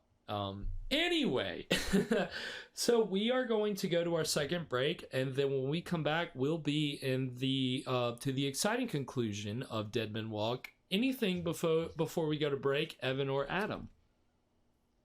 I'm good. I'm good. All right, boys and everybody who's joining us. And when I say everybody, it's just a couple people. We're glad to have you. We're so happy. Thank you so much for joining us. So this will be a little bit of a longer break, so you can, go refill your beverages.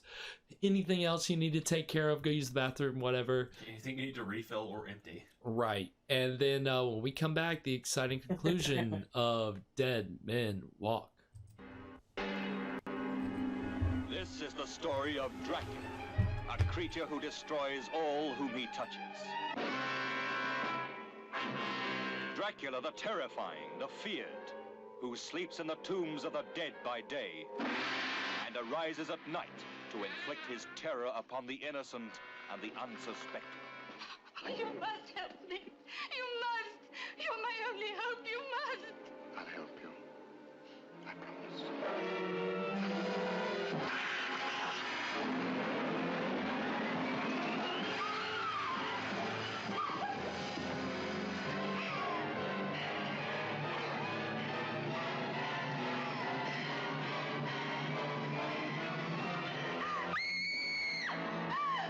Please try and understand. This is not Lucy, the sister you loved. It's only a shell, possessed and corrupted by the evil of Dracula. How do you destroy a fiend who has so far proven himself indestructible? Those who come to end his reign of terror stay to become his victims. Castle Dracula is somewhere here in Klausenberg. Will you tell me how I get there? You ordered a meal, sir. As an innkeeper, it's my duty to serve you.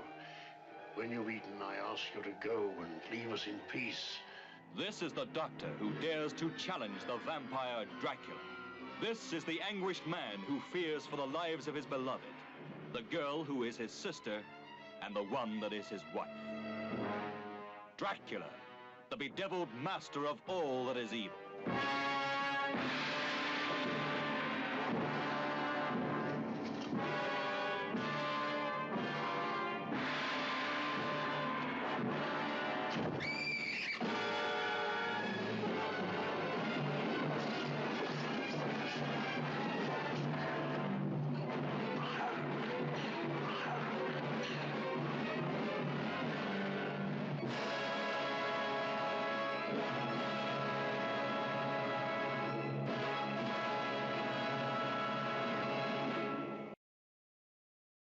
Las brumas del tiempo guardan aún el horror que dejaron como rastro hombres diabólicos, cuyos nombres todavía hoy se pronuncian con espanto.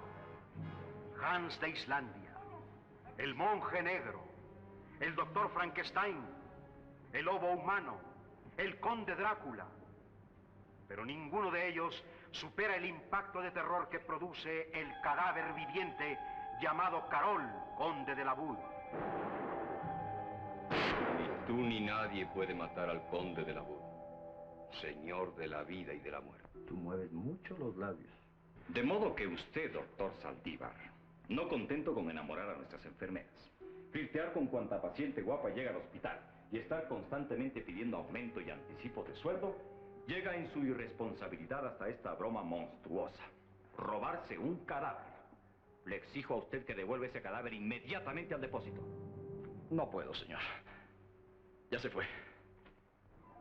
Del ataúd del vampiro y escapando del fuego del infierno, el señor de las sombras y de la muerte vuelve a la vida a vengarse de quienes creyeron destruirlo para siempre, clavándole una estaca de madera en el corazón.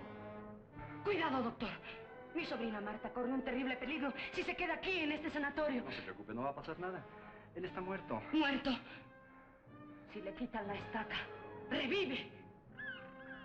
Del vuelo chirriante de un murciélago surge de pronto este monstruo diabólico. El ataúd del vampiro. Un espectáculo de terror que lo tendrá con los ojos fijos en la pantalla y las manos crispadas al asiento.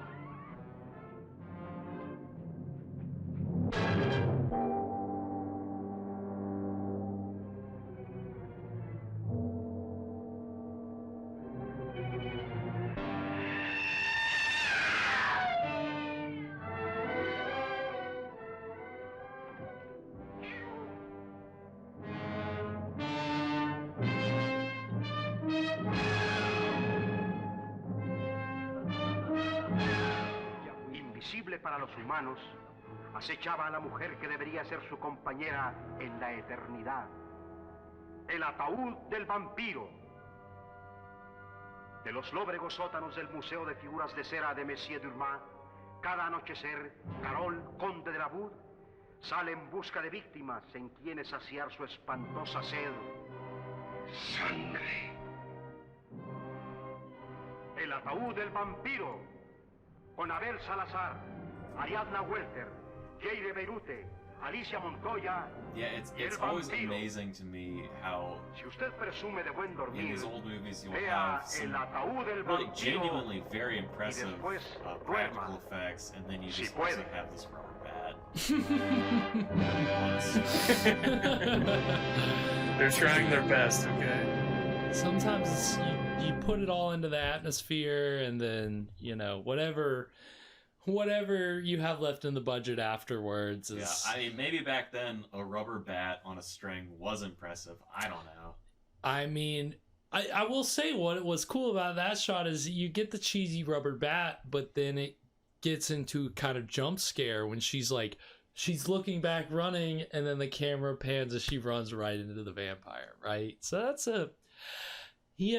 that's kind of the cool thing. So both of those trailers were for movies that came out in 57 or 58, and they're both, foreign to the US. The first one was Britain. This one is Mexico. And the one from Mexico is actually a sequel to a movie called El Vampiro. And this one is El Atad Vampire. I don't know.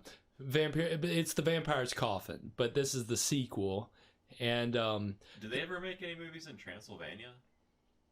That's a good question. I cannot think of any off the top of my head. You would think that would be on location. Right. But it's cool to see how other cultures take the Dracula legend, and again, the Hammer film Horror of Dracula very much plays it straight.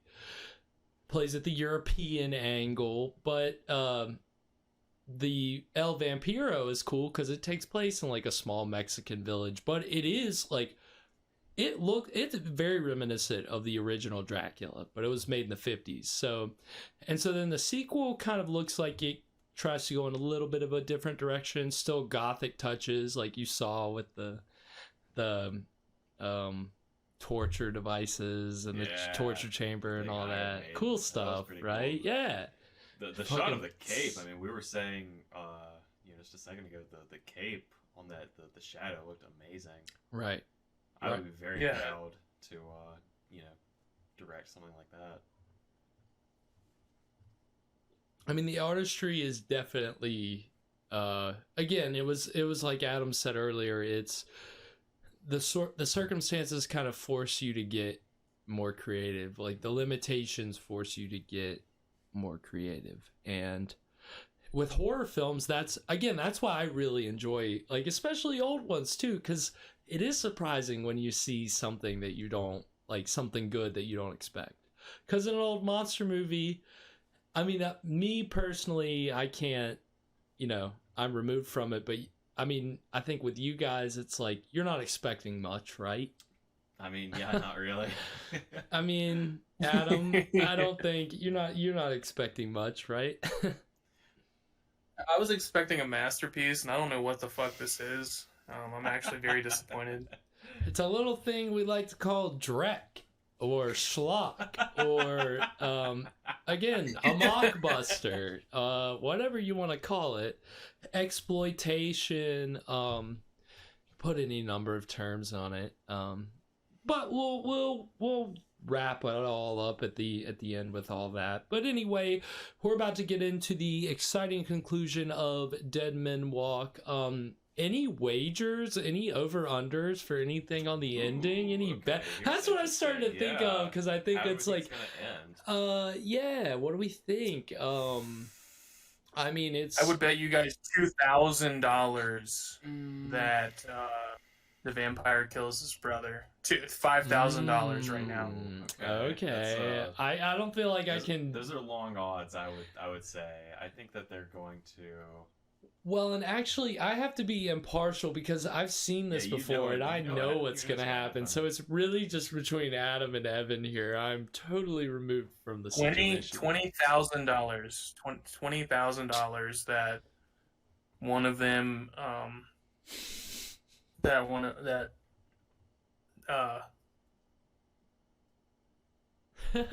yeah, it's a bet. I'm gonna bet. I'm gonna bet 0.001 Bitcoin that they're going to destroy the vampire, but I'm not exactly. They're probably gonna catch him in sunlight or something. It's got to be something like that. Sunlight? Okay, Yeah, that's a pretty good bet. All Oh, right. wait. Yeah, what do you have for vampire destruction? Steak. Steak. All right, so we got steak and we got sunlight. Steak right now. Ooh, steak would be great. Yeah, same. We need to start having a meal during the third portion of the movie. We need to eat. Once we start getting that Twitch money in, we'll start having catered streams. Because I know you guys already love hearing me like sip my drink through the mic, so you're gonna love it even more when you hear me like slurping down like steak and mashed potatoes, delicious, and all that good stuff. Greasy pizza.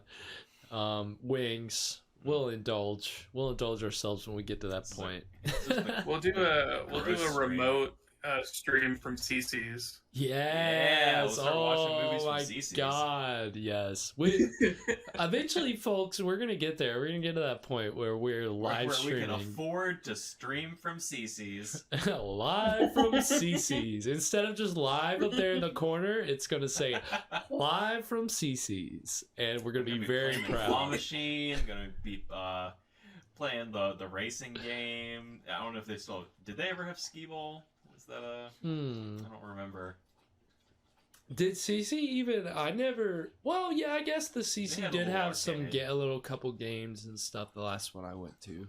Yeah, once we're gonna come to you live from Mr. Gaddy's. Yeah, I was thinking. Yeah, once we really start raking it in, we'll start coming to you live from Dave and Buster's. If anybody can tell us, if any of our viewers know if there's any Mr. Gaddy's out there, please let us know. I miss Mr. Gaddy's. The last time we went to one was probably like freshman or sophomore, junior year, and like a decade ago, I guess. Right. It's been a minute, and I would. Rip. It was good pizza. Yeah, it was. I mean, it was pretty decent for a buffet. Even if it wasn't the Mr. Gaddy's you grew up going to, it's just the pizza's fucking delicious. I like cheap pizza. What can I say? I like not good, cheap buffet. I love CC's. Yeah. I'm down with CC's. I fuck with CC's. Love CC's. It's not good pizza, but I fuck with them. We're not endorsed by CC's, and they're not. But we would love it if CC's. They're not bankrupt. I hope. Okay, so they still exist. The pro strategy is to pretend that you're endorsed by them until they endorse you. So this stream brought to you by CC's Pizza. Yeah. Come on, CC's, you know you want it. The thing is, if CC's did sponsor us, they would give us like $5. Right. Hey, a sponsorship from CC's is not worth much. You got to start somewhere. I'll take it. I'll take anything. Whoever wants to sponsor this, within no limits. No, not really. I think there might be some limits. Some limits, but of course we will find the line by crossing it. Exactly. We'll get right up there. We'll walk right up to it, and then we'll make a decision. We won't decide before then. We're not gonna broadcast. We're like the government. We're not gonna broadcast our strategic moves before we make them. Even though that's a lie, because I do that all the time. If you guys watch the minisodes. Anyway, I digress. We're getting into the third act, the exciting third act of Dead Men Walk. So we've got sunlight and steak on the steaks. I don't know. I was trying to come up with a clever pun and I couldn't bring it together. Anyway, we'll see. We'll see what's up. We'll see what happens. Again, I have to remain impartial. So here we go. The exciting conclusion of Dead Men Walk. And it's queuing up, Adam. Hold on, I'll let you know. It is starting now. I'm really just thinking about food now. It freezes, but it's part of the movie. Yeah, that was okay. Yeah. Oh yeah. Yeah, Evan. Yeah. This is the first time that we've thought about food during the show. Exactly. Now it's all we get to think about.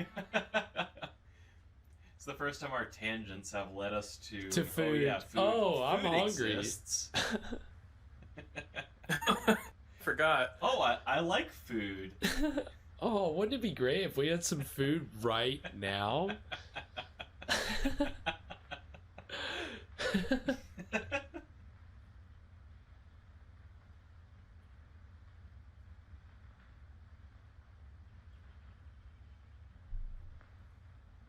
Well, at least there's some movement, but Yeah, I should have bet that log lady here was gonna save the day.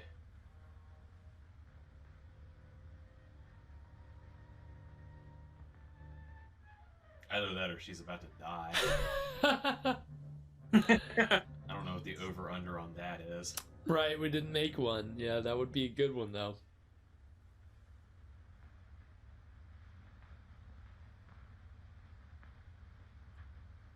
I mean, once we really, like, start to identify some, like, tropes that go all the way through every one, then we can just have some established bets for every third act. Did they have dollies back then? Mm-hmm. Okay, so they were using those. Right. Frankenstein, the original Frankenstein, makes good use of them. The original Dracula does not make as good as the Spanish version of Dracula, which was shot at the same time on the same sets with a Spanish-speaking cast. With a Spanish-speaking cast. Wow. And at night. The Spanish crew shot at night. They used to do, remember when we said there was a silent version of Dracula, there was a Spanish version of Dracula. They did a Spanish-speaking cast, and they shot at night on the same sets. They actually, I think they had access to the footage of the English version, and they actually did more intense stuff in the Spanish version. So check out the Spanish version of Dracula, it's great. Yeah, shout out. Ooh. She dropped her bag. Oh no, my flowery bag. I paid a lot of money for that. That embroidery was priceless. I don't like that kind of talk, Wilkins. Maybe we don't like the way you're not doing anything. I'm doing everything possible. My hat's bigger than yours, so I matter more. Yeah. See? I'm a local yokel. You can tell by the way my brim is upturned. I'm even more of a yokel because my hat's even higher and my voice cracks. I heard her scream, but by the time I got there, she's dead. Her neck was broken. Did you see anyone? No. Is he chewing gum? That's what it looks like when you don't have teeth on, like, the bottom part of your... or the top. He definitely misses some teeth. Chewing tobacco, probably. That's it. This guy looks like he should be panning for gold. Yep. We better do something pretty quick. We're in the third act, and you've just now introduced the angry The mob. angry townspeople. Hey, what's going on here? We also exist, I guess. The director forgot. He's like, oh, what is wait. the context? Like, is there a town nearby? We've been in this house the entire movie. See, with all of these Poverty Row films, you're just supposed to assume it takes place in an American town, and in an American town, it's the stock characters that all follow as a formula, and you better know what it is. And if you don't know it, it's your problem. Yeah, that's my problem. It's your fault.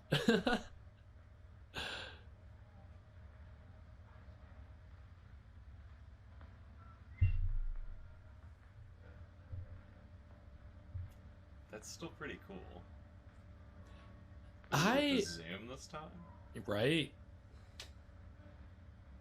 Putting a little bit of work into it. Are you stronger? You should be stronger. You should be getting out of that coffin quicker now.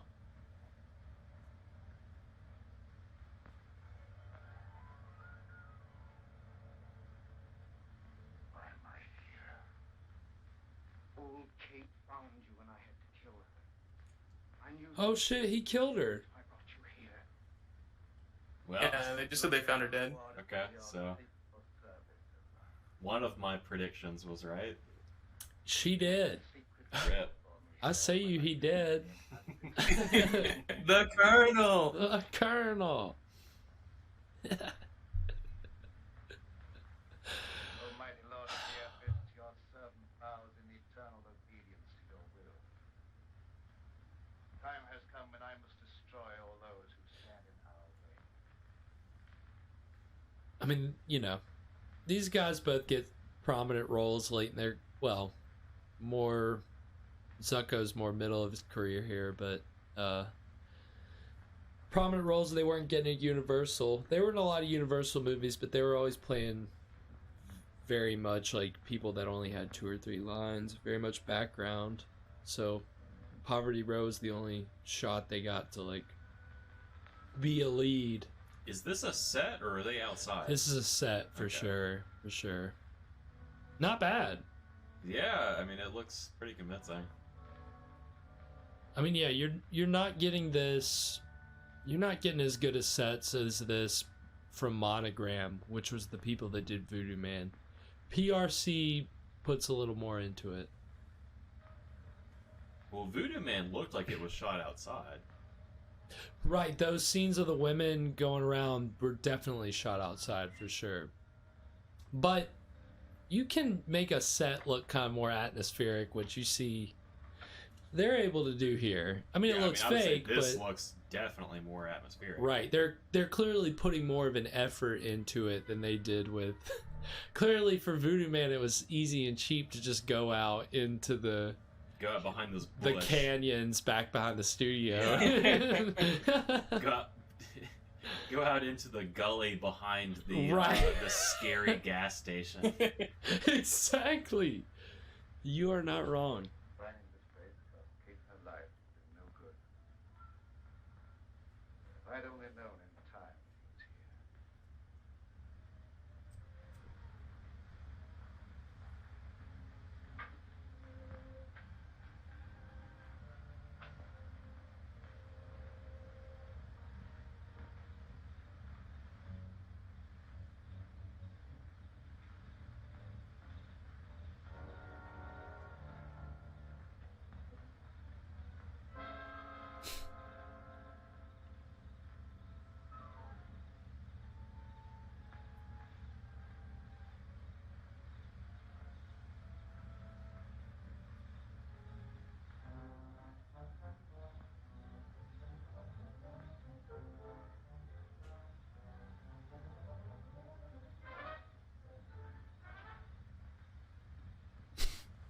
It's like, what?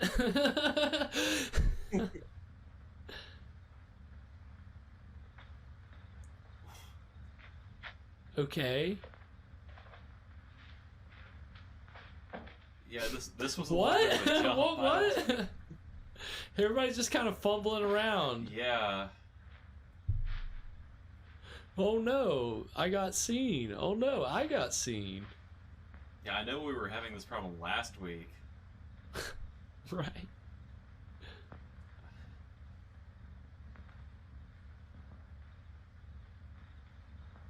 Scenes just jumping around without Right. a lot of direction.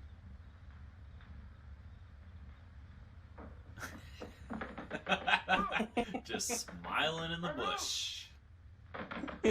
Leering in the bush.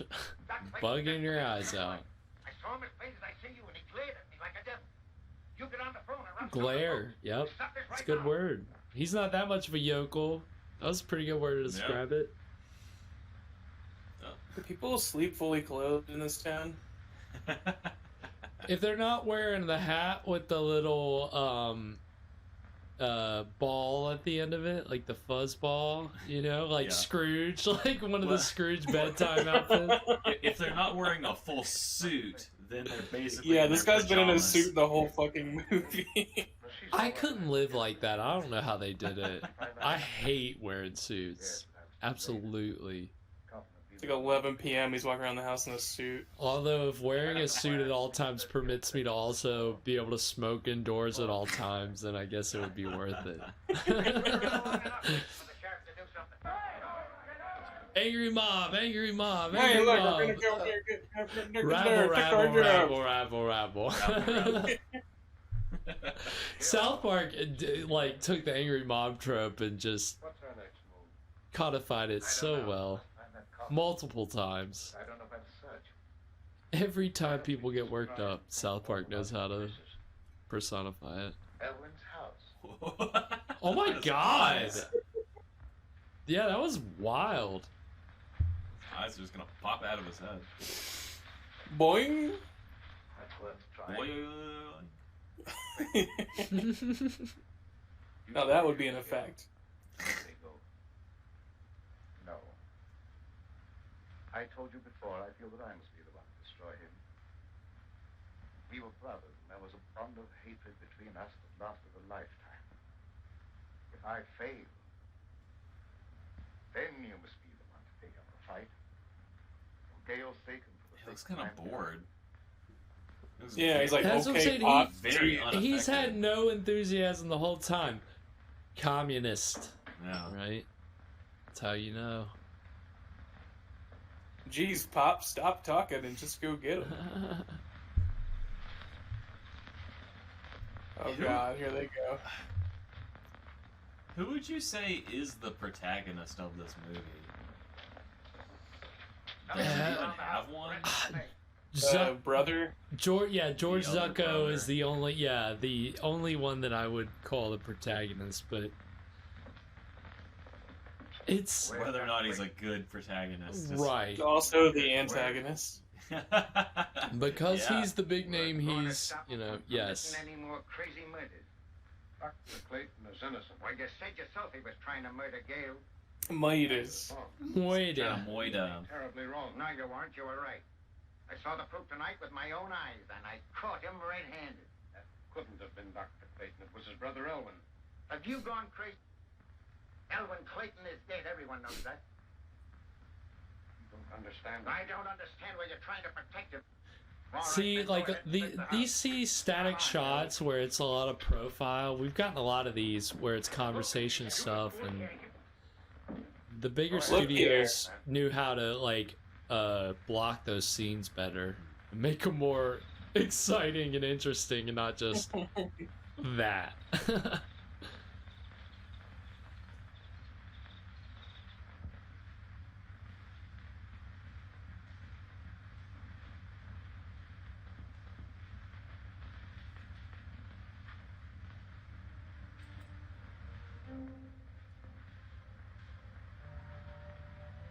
Damn, you got knocked the fuck out.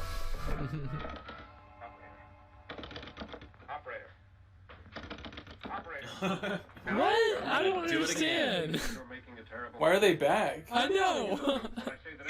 They just left. They were just hanging out in the hallway. I'm beginning to believe that you're just as crazy and dangerous as Doc Clayton. You're a maniac.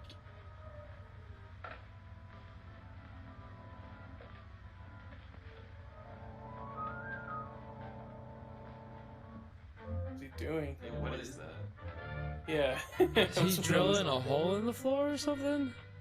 It looks like it, but I don't know why he would be doing that. So what is this, some kind of Looney Tunes bit? Oh, you sawed off the end of the log that was holding you up.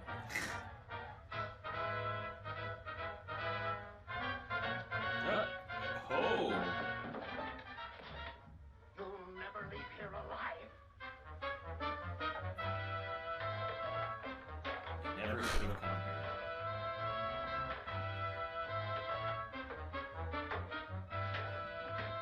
Those are pretty intense shots. Yeah, Anytime you get a straight on crazy close up, eyes. is a good, yeah. With an actor like that who looks insane, yeah.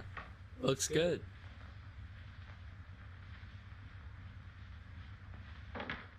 right here. He's got to come back sometime.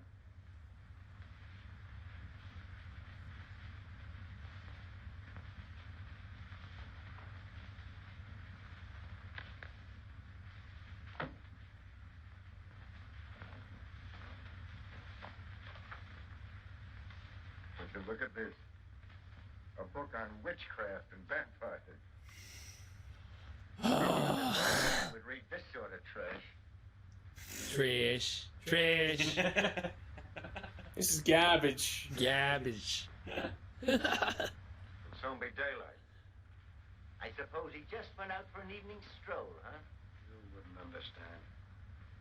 I understand about murder and I know what to do about it. Moide. Moide. Crow! Oh my god. Great. And now one of them walks in with a really long ladder and spins around and hits the other one. Oh shit. How heavy is You this don't thing? wait for death. Some kind of altar, I guess. It's just like made of marble.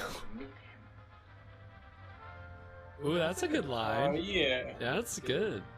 Some great one-liners in this I movie. know. Carry this thought with you to your death. Shout out to whoever wrote this. Kay will become a vampire. Not a stand-in. Nope, not at all. We promise.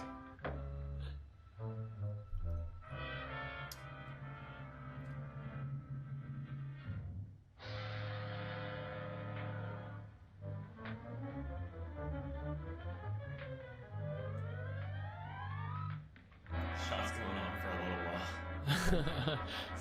Come on, this fire's taking way longer It's on than we fire. thought. I thought you put on the gasoline. I did. It's just taking a while. You gotta blow air on it.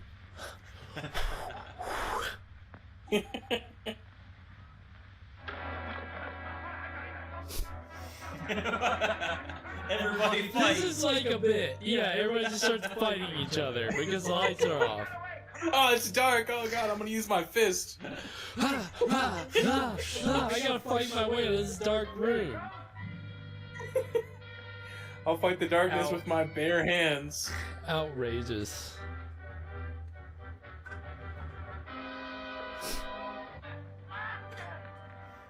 That's a cool shot. Yeah, that's pretty cool.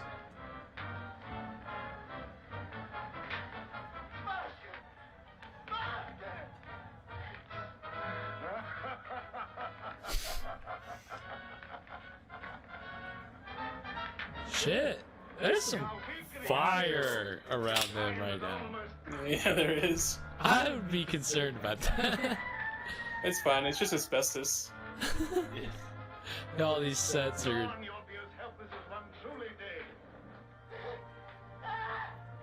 Yeah, 'cause I mean, back then they probably just like actually set the place on fire, right? It's real fire. That's not fake fire. That's like.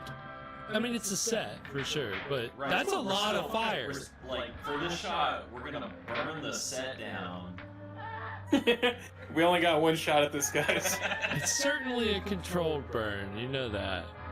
Yeah, but I'm sure it's only one shot. Sure, it's really smoky in there. Yeah, I don't know how they did shit like this back in the day. This is wild. That is intense. There's two people right there. Even if they're stuntmen, that's still, yeah, that's wild.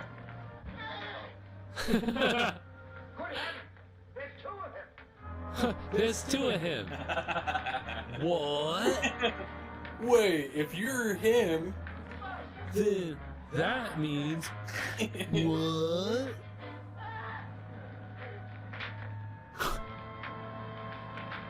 Burn, baby, burn. That's wow. Wow. Greater love hath no man. Well, back here again. Back, and a great story always ends where it began. We all mourn the past. So he did kill his brother. He did, Rejoice in the knowledge. but it wasn't a stake and it wasn't sunlight. It was fire. I didn't know fire could kill a vampire. I guess fire can kill anything if it's hot enough. Right. Well, that's something new we learned. Wraps up quickly, right? Always. Wow.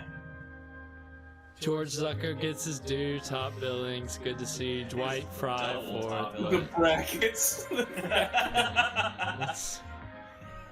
All of these characters, George Zucco. George Zucco outshined them all. Fighting All right. himself.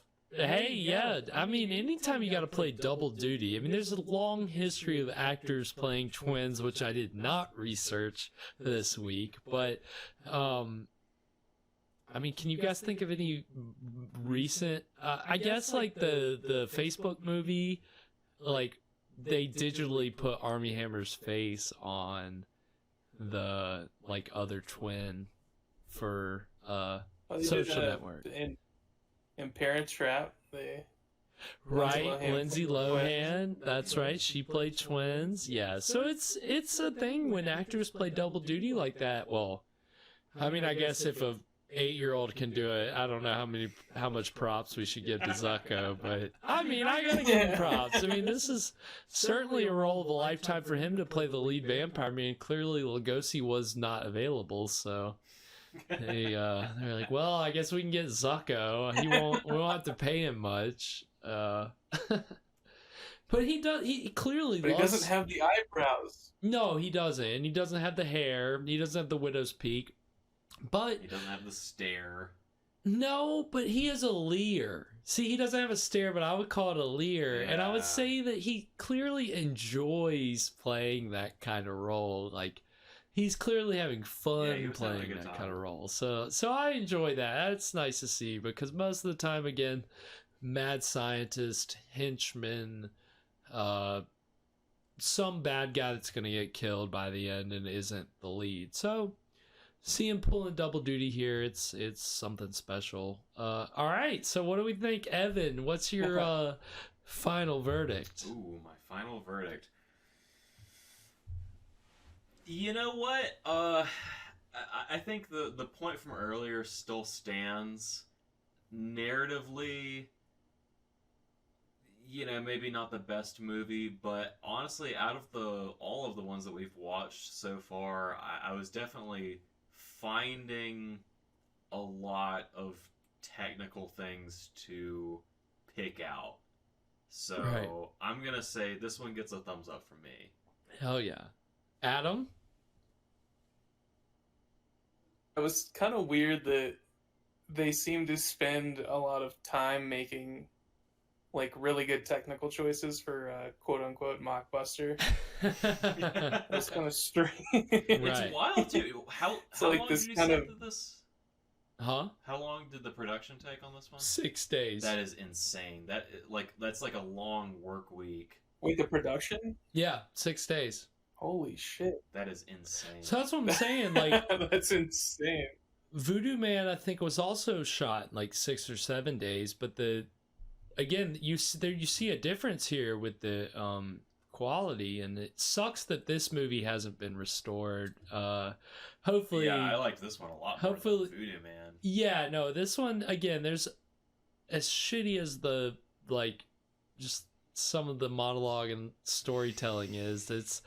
It's got some things that you can't appreciate, and yeah, it's cool to see like both of you guys like be able, because that's the whole point of the show for me, is that I've noticed this stuff. Like, I think it's pretty fucking cool, and like people just don't know that this is what independent filmmaking was in the 40s. And again, as the show goes on, we're going to get more examples of what was resourceful independent filmmaking like throughout the decades. And that's actually going to be what next week's film is kind of leading us into.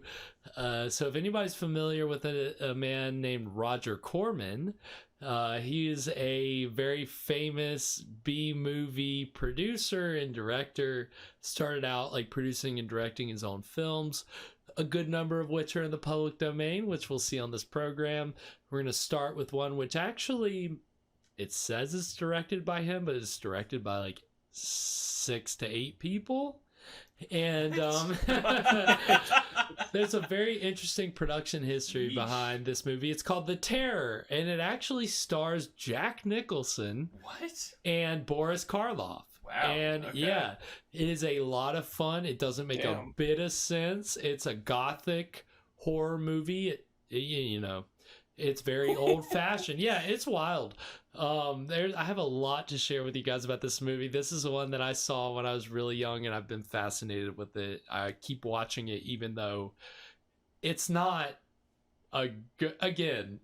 It'll be like this film that we watched. You can find things to appreciate, but there's plenty of things that you're just like, okay, we're just killing time here. Like, why am I watching characters walk for 2 minutes straight through corridors? Like, that is literally probably 20% of the film is people walking through corridors. So I'm just gonna go ahead and warn you guys. If you're playing the drinking, it's a big house. Yeah. Oh yeah, it's a castle. And the whole conceit, the whole reason that they filmed this movie was Roger Corman still had these castle sets, and he still there was still a couple of days left on Boris Karloff's contract. So they said, write a movie in like 2 days. Let's get another one in real quick. And he's like, we've got him through the weekend. and so they did, and the production ended up taking like over 6 months. And so I'll get into all that next week. But it's a lot of fun. It's a fun movie. It's color. Have we watched a color movie? Yeah, Jesse James versus meets Frankenstein's daughter. Right. Yeah, because you can see the color on the Rasta. Right, exactly. those Rasta helmets that we all loved. Yeah. We're gonna have to get us some of those. That's the new fashion. We're gonna start new trends here on this show. Yeah, so it's gonna be a lot of fun, and we're gonna have a print from Golden Age Classics, which the definition is more incredible than any restoration I've ever seen. It's super crisp. It's a great restoration, and so it's going to be a lot of fun. But again, just like tonight's film, it's indie filmmaking. You got to see how people got resourceful and made a lot out of a little. Again, it's like, oh, we have this person still on contract, and we have these sets. Let's come up with something, right? Like, it's always so neat because this is this art form at this time period is still so young, right? And it's still drawing from other kind of similar forms of media, right? And you go in kind of not expecting that much, and just always so pleasantly surprised. See, I'm fucking stoked to hear that, because that's what I think. So I don't know. And Adam, I mean, what are you? I mean, certainly you've found some things to appreciate in tonight's film. So I mean, nah, these movies suck, dude. I hate them. These are. These fucking movies blow. I hate this. I don't even know. Objectively terrible, dude. I want to watch the new Batman on stream. Hey, all right, I'll just cue it up right now. I just ripped it, and gonna put it on right now. Got the iPhone rip from I sat in the theater and I had it. Right, I had it going, and it's a little shaky, but I this asshole in front of me kept getting up to go to the bathroom. Yeah, that's the only time my camera moves, and when I take a bite of some popcorn, every once in a while. And when I had to go to the bathroom, I just kept it rolling just to keep it one take. So, but I didn't stop filming. The movie was longer than I thought, and I had a lot of drink before the movie, so there's actually like 30 minutes that I don't have because I was in the bathroom for that time, but...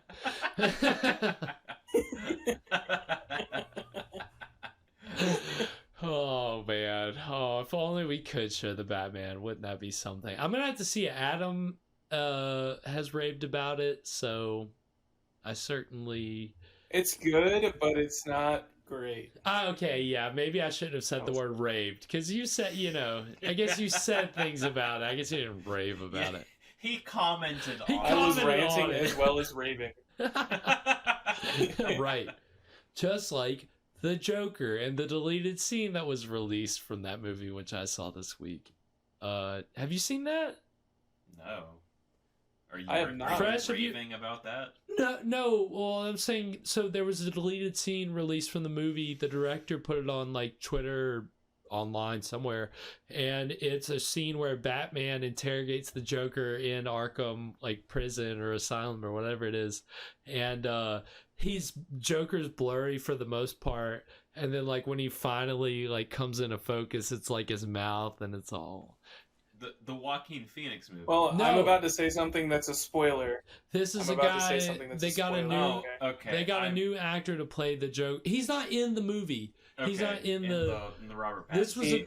This was a He is. deleted scene for. Okay. Oh, he is. I'm way off. He's not He's in in it like He's in prominently it. featured though, right? He's just like kind of barely in it. No, but he's in it. Yeah, he's barely in it. But Barely in it. It's like, Yeah. damn it, guys, you can't make one fucking movie without shoehorning the Joker into it. No, that's what I'm saying is they released this whole scene where the Batman talks to the Joker, and they like apparently he's trying to get him to reveal who the Riddler is, and the Joker just says shit and then laughs. I want to like, see this. yeah, go check it out. Also really cool that was released this week. First look of Nicolas Cage as Dracula in the new Renfield movie. Ooh. He looks a lot like Bela Lugosi's Dracula. Awesome. They gave him some wild eyebrows that are like pointed in a way that's like, that looks like Lugosi. So Well, he's got the widow's peak already. I can see Right. that working. no, it actually looks really good. He's wearing like a red suit, like, which is not necessarily like Dracula, but it's weird because this Renfield movie looks like it's actually, they're making it look like it's the 30s version of the Dracula movie, like that's where they're picking the story up from, and Nicolas Cage is kind of looking Lugosi like. So should be exciting. I'm excited for it. Yeah, that's maybe we can bring you guys some horror movie news if it's relevant to what we're talking about Any every excuse week. to talk about Nick Cage. Nick Cage, absolutely. Oh, did you guys also hear, because the Batman movie came out, like he was on the red carpet for a movie that he had done recently, and they were asking him about the Batman movie. You know, he wants to be a Batman villain for the new Nice. movies. You know what he wants to do, right? What? He wants to play Egghead. Do you know about Egghead? Oh, yes, I had heard about So that. in the I heard television about show in the 60s, Egghead was a character, and he was played by Vincent Price. Yep. Who is, There it you know, is. classic. Like, if Nicolas Cage's career parallels anybody else's career right now, it's Vincent Price's. Like, and Nicolas Cage 100% called it out on the red carpet. He's like, I like to play this character that Vincent Price played. You know, and I was like, That's a very good Nick Cage. yeah. Oh well, you know, he's you know, thespian Nick Cage. He Yeah. doesn't like to be called actor. Yeah. So I love Nick Cage. He's great. I would never. I'm not disparaging He is a him at all. national He is a. That's not a pun. What I He's a- did like, one Yeah. thing that I did like about the new Batman was that the Batmobile looks a lot like the Batmobile from the show. It doesn't. It's not Okay. like this super mega like. It's not the high-tech, Nolan like AI. thing. It's not like a tank. Yeah, it's not the Nolan one. And it's It's not like a- some crazy thing that, you know, it's not like Tesla made the Batmobile. Yeah, it's like a Retro. muscle car. It's like yeah, they use like it looks like the same car they used in the show. Hell yeah, And, that's all. That's the way to do it, sick. right? They keep it. Would you Yeah. say like, I don't know, like what your familiarity is with like noir, but I feel like from what I've seen, what I've heard, I like noir films. It's all like mystery and kind of like, Yeah. Well, the weird angles and stuff, they don't do any of that. Like noir will have like these weird like off angles Right. and shit all the time. right. It doesn't do that, but it's definitely like this, like 40s like Shadowy. big city. Yeah, that's definitely true. Okay. Yeah, I need to check it out. I mean, again, I saw that scene on Twitter this week, and I was like, okay, maybe I need to go see this. And again, in my head, you had raved about it, but you had just mentioned it. But either I don't want to way. mislead anybody. Right. No. Again, at the very least, entertaining, right? Is it long? Yeah, it's 3 hours. Yeah, long movie. I'll be the first to tell you guys, I'm not about that. I'm not a proponent. I'm not a long movie guy. Orson Welles famously said, keep it under 2 hours. That's where I'm at. There's no point. The least favorite part was that it's only 3 hours because they added in like this Catwoman thing that they could have just Is it not put it in add the to the movie. story, the whole Catwoman bullshit? They made it like it was a big part of the movie. No. Well, No, it's like a fucking love story between Batman and Catwoman. Oh, it's like these old movies where they just shove in the love thing. You're like, I don't care about this at all. Exactly. Yeah, exactly. I don't I'm feel like, any chemistry here. Come to think of it it, could have been 2 hours. Come to think of it, with tonight's movie, really quickly after the first act, the leading lady stops becoming a character. She just lays there and She's it's like, just I'm a prop victim. in the bed. Yeah, I've been bitten by the vampire. Yeah, and that happens a lot. I mean, women in a lot of these old movies, they're victims, and once they become victims, the men take over, and it's not the woman's story at all. And she's a prop, and if she lives, she's lucky. Usually, if she doesn't live, they make her like she's not a virtuous But woman. it wrapped up so quickly that we didn't even see any resolution of them saying, "Oh, thank goodness we survived." Well, they were just sitting in the pews. They were just sitting in the pew. Okay, they were just in the background. The uncle's funeral, and that was their resolution. And that was their resolution, which is no resolution at all. Like, come on. not a single line. Again, Universal would take the time to, and this isn't much either, Universal wouldn't have had that funeral at the end. You know what they would have done? They would have had the couple walk off into the sunset. Yeah. Which is a terrible ending too, but at least it satisfies the emotional. It's a little something, yeah. It's a little something, right? That's the difference. I mean, it's kind of wild to think about the differences in storytelling, which is partly necessitated by production. It's also just the limits of creativity too. I don't want to disparage that. I mean, again, I just think, A movies or B movies are B movies for a reason, and then what you get from Poverty Row is what it is. So, but it was fun. It was enjoyable. I enjoyed it. I hope you guys enjoyed it. Yeah, fun movie. Yeah. I mean, again, our first vampire film. We'll get more. We'll get many more. Trust me, there's no shortage of vampire movies in our lineup. It always it hit me, or it keeps really hitting me every time we have like advertisements for anything vampire adjacent. How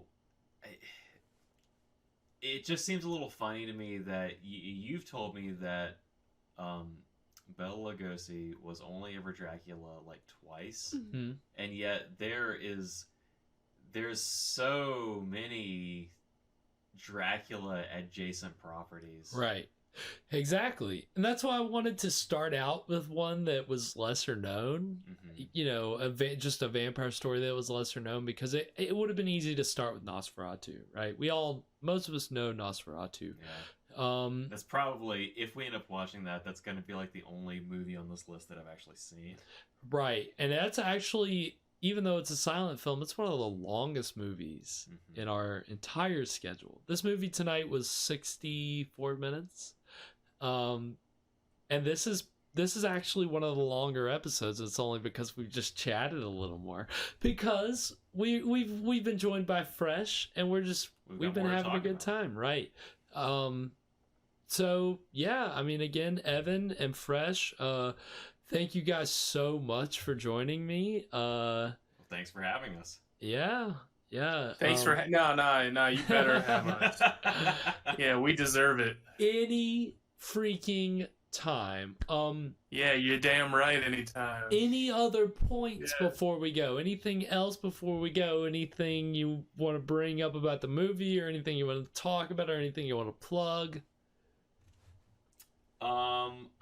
I think the biggest thing I've learned tonight, ginger beer is pretty good. Just it is. I tasted it too on its own. It's Ooh, okay. I don't know if it's just supposed to be a mixer, but it's pretty good just like as a soda. All right, well, put that on my to-do list. I've got to drink this ginger beer because now I feel like I'm missing out, and so I've got to have it. So you better believe as soon as we get off here, that's the first thing I'm doing is trying this ginger beer. Adam, any last observations before we go? No, I think that's it. All right, hell yeah. Well, thank you guys so much for joining us. Thank you everybody. Evan, Adam, thank you guys so much. And we'll see you guys hopefully for a mini-sode on Wednesday, and if not, then for the main stream on Friday. So until next week, later everybody. Good night, planet Earth. Peace.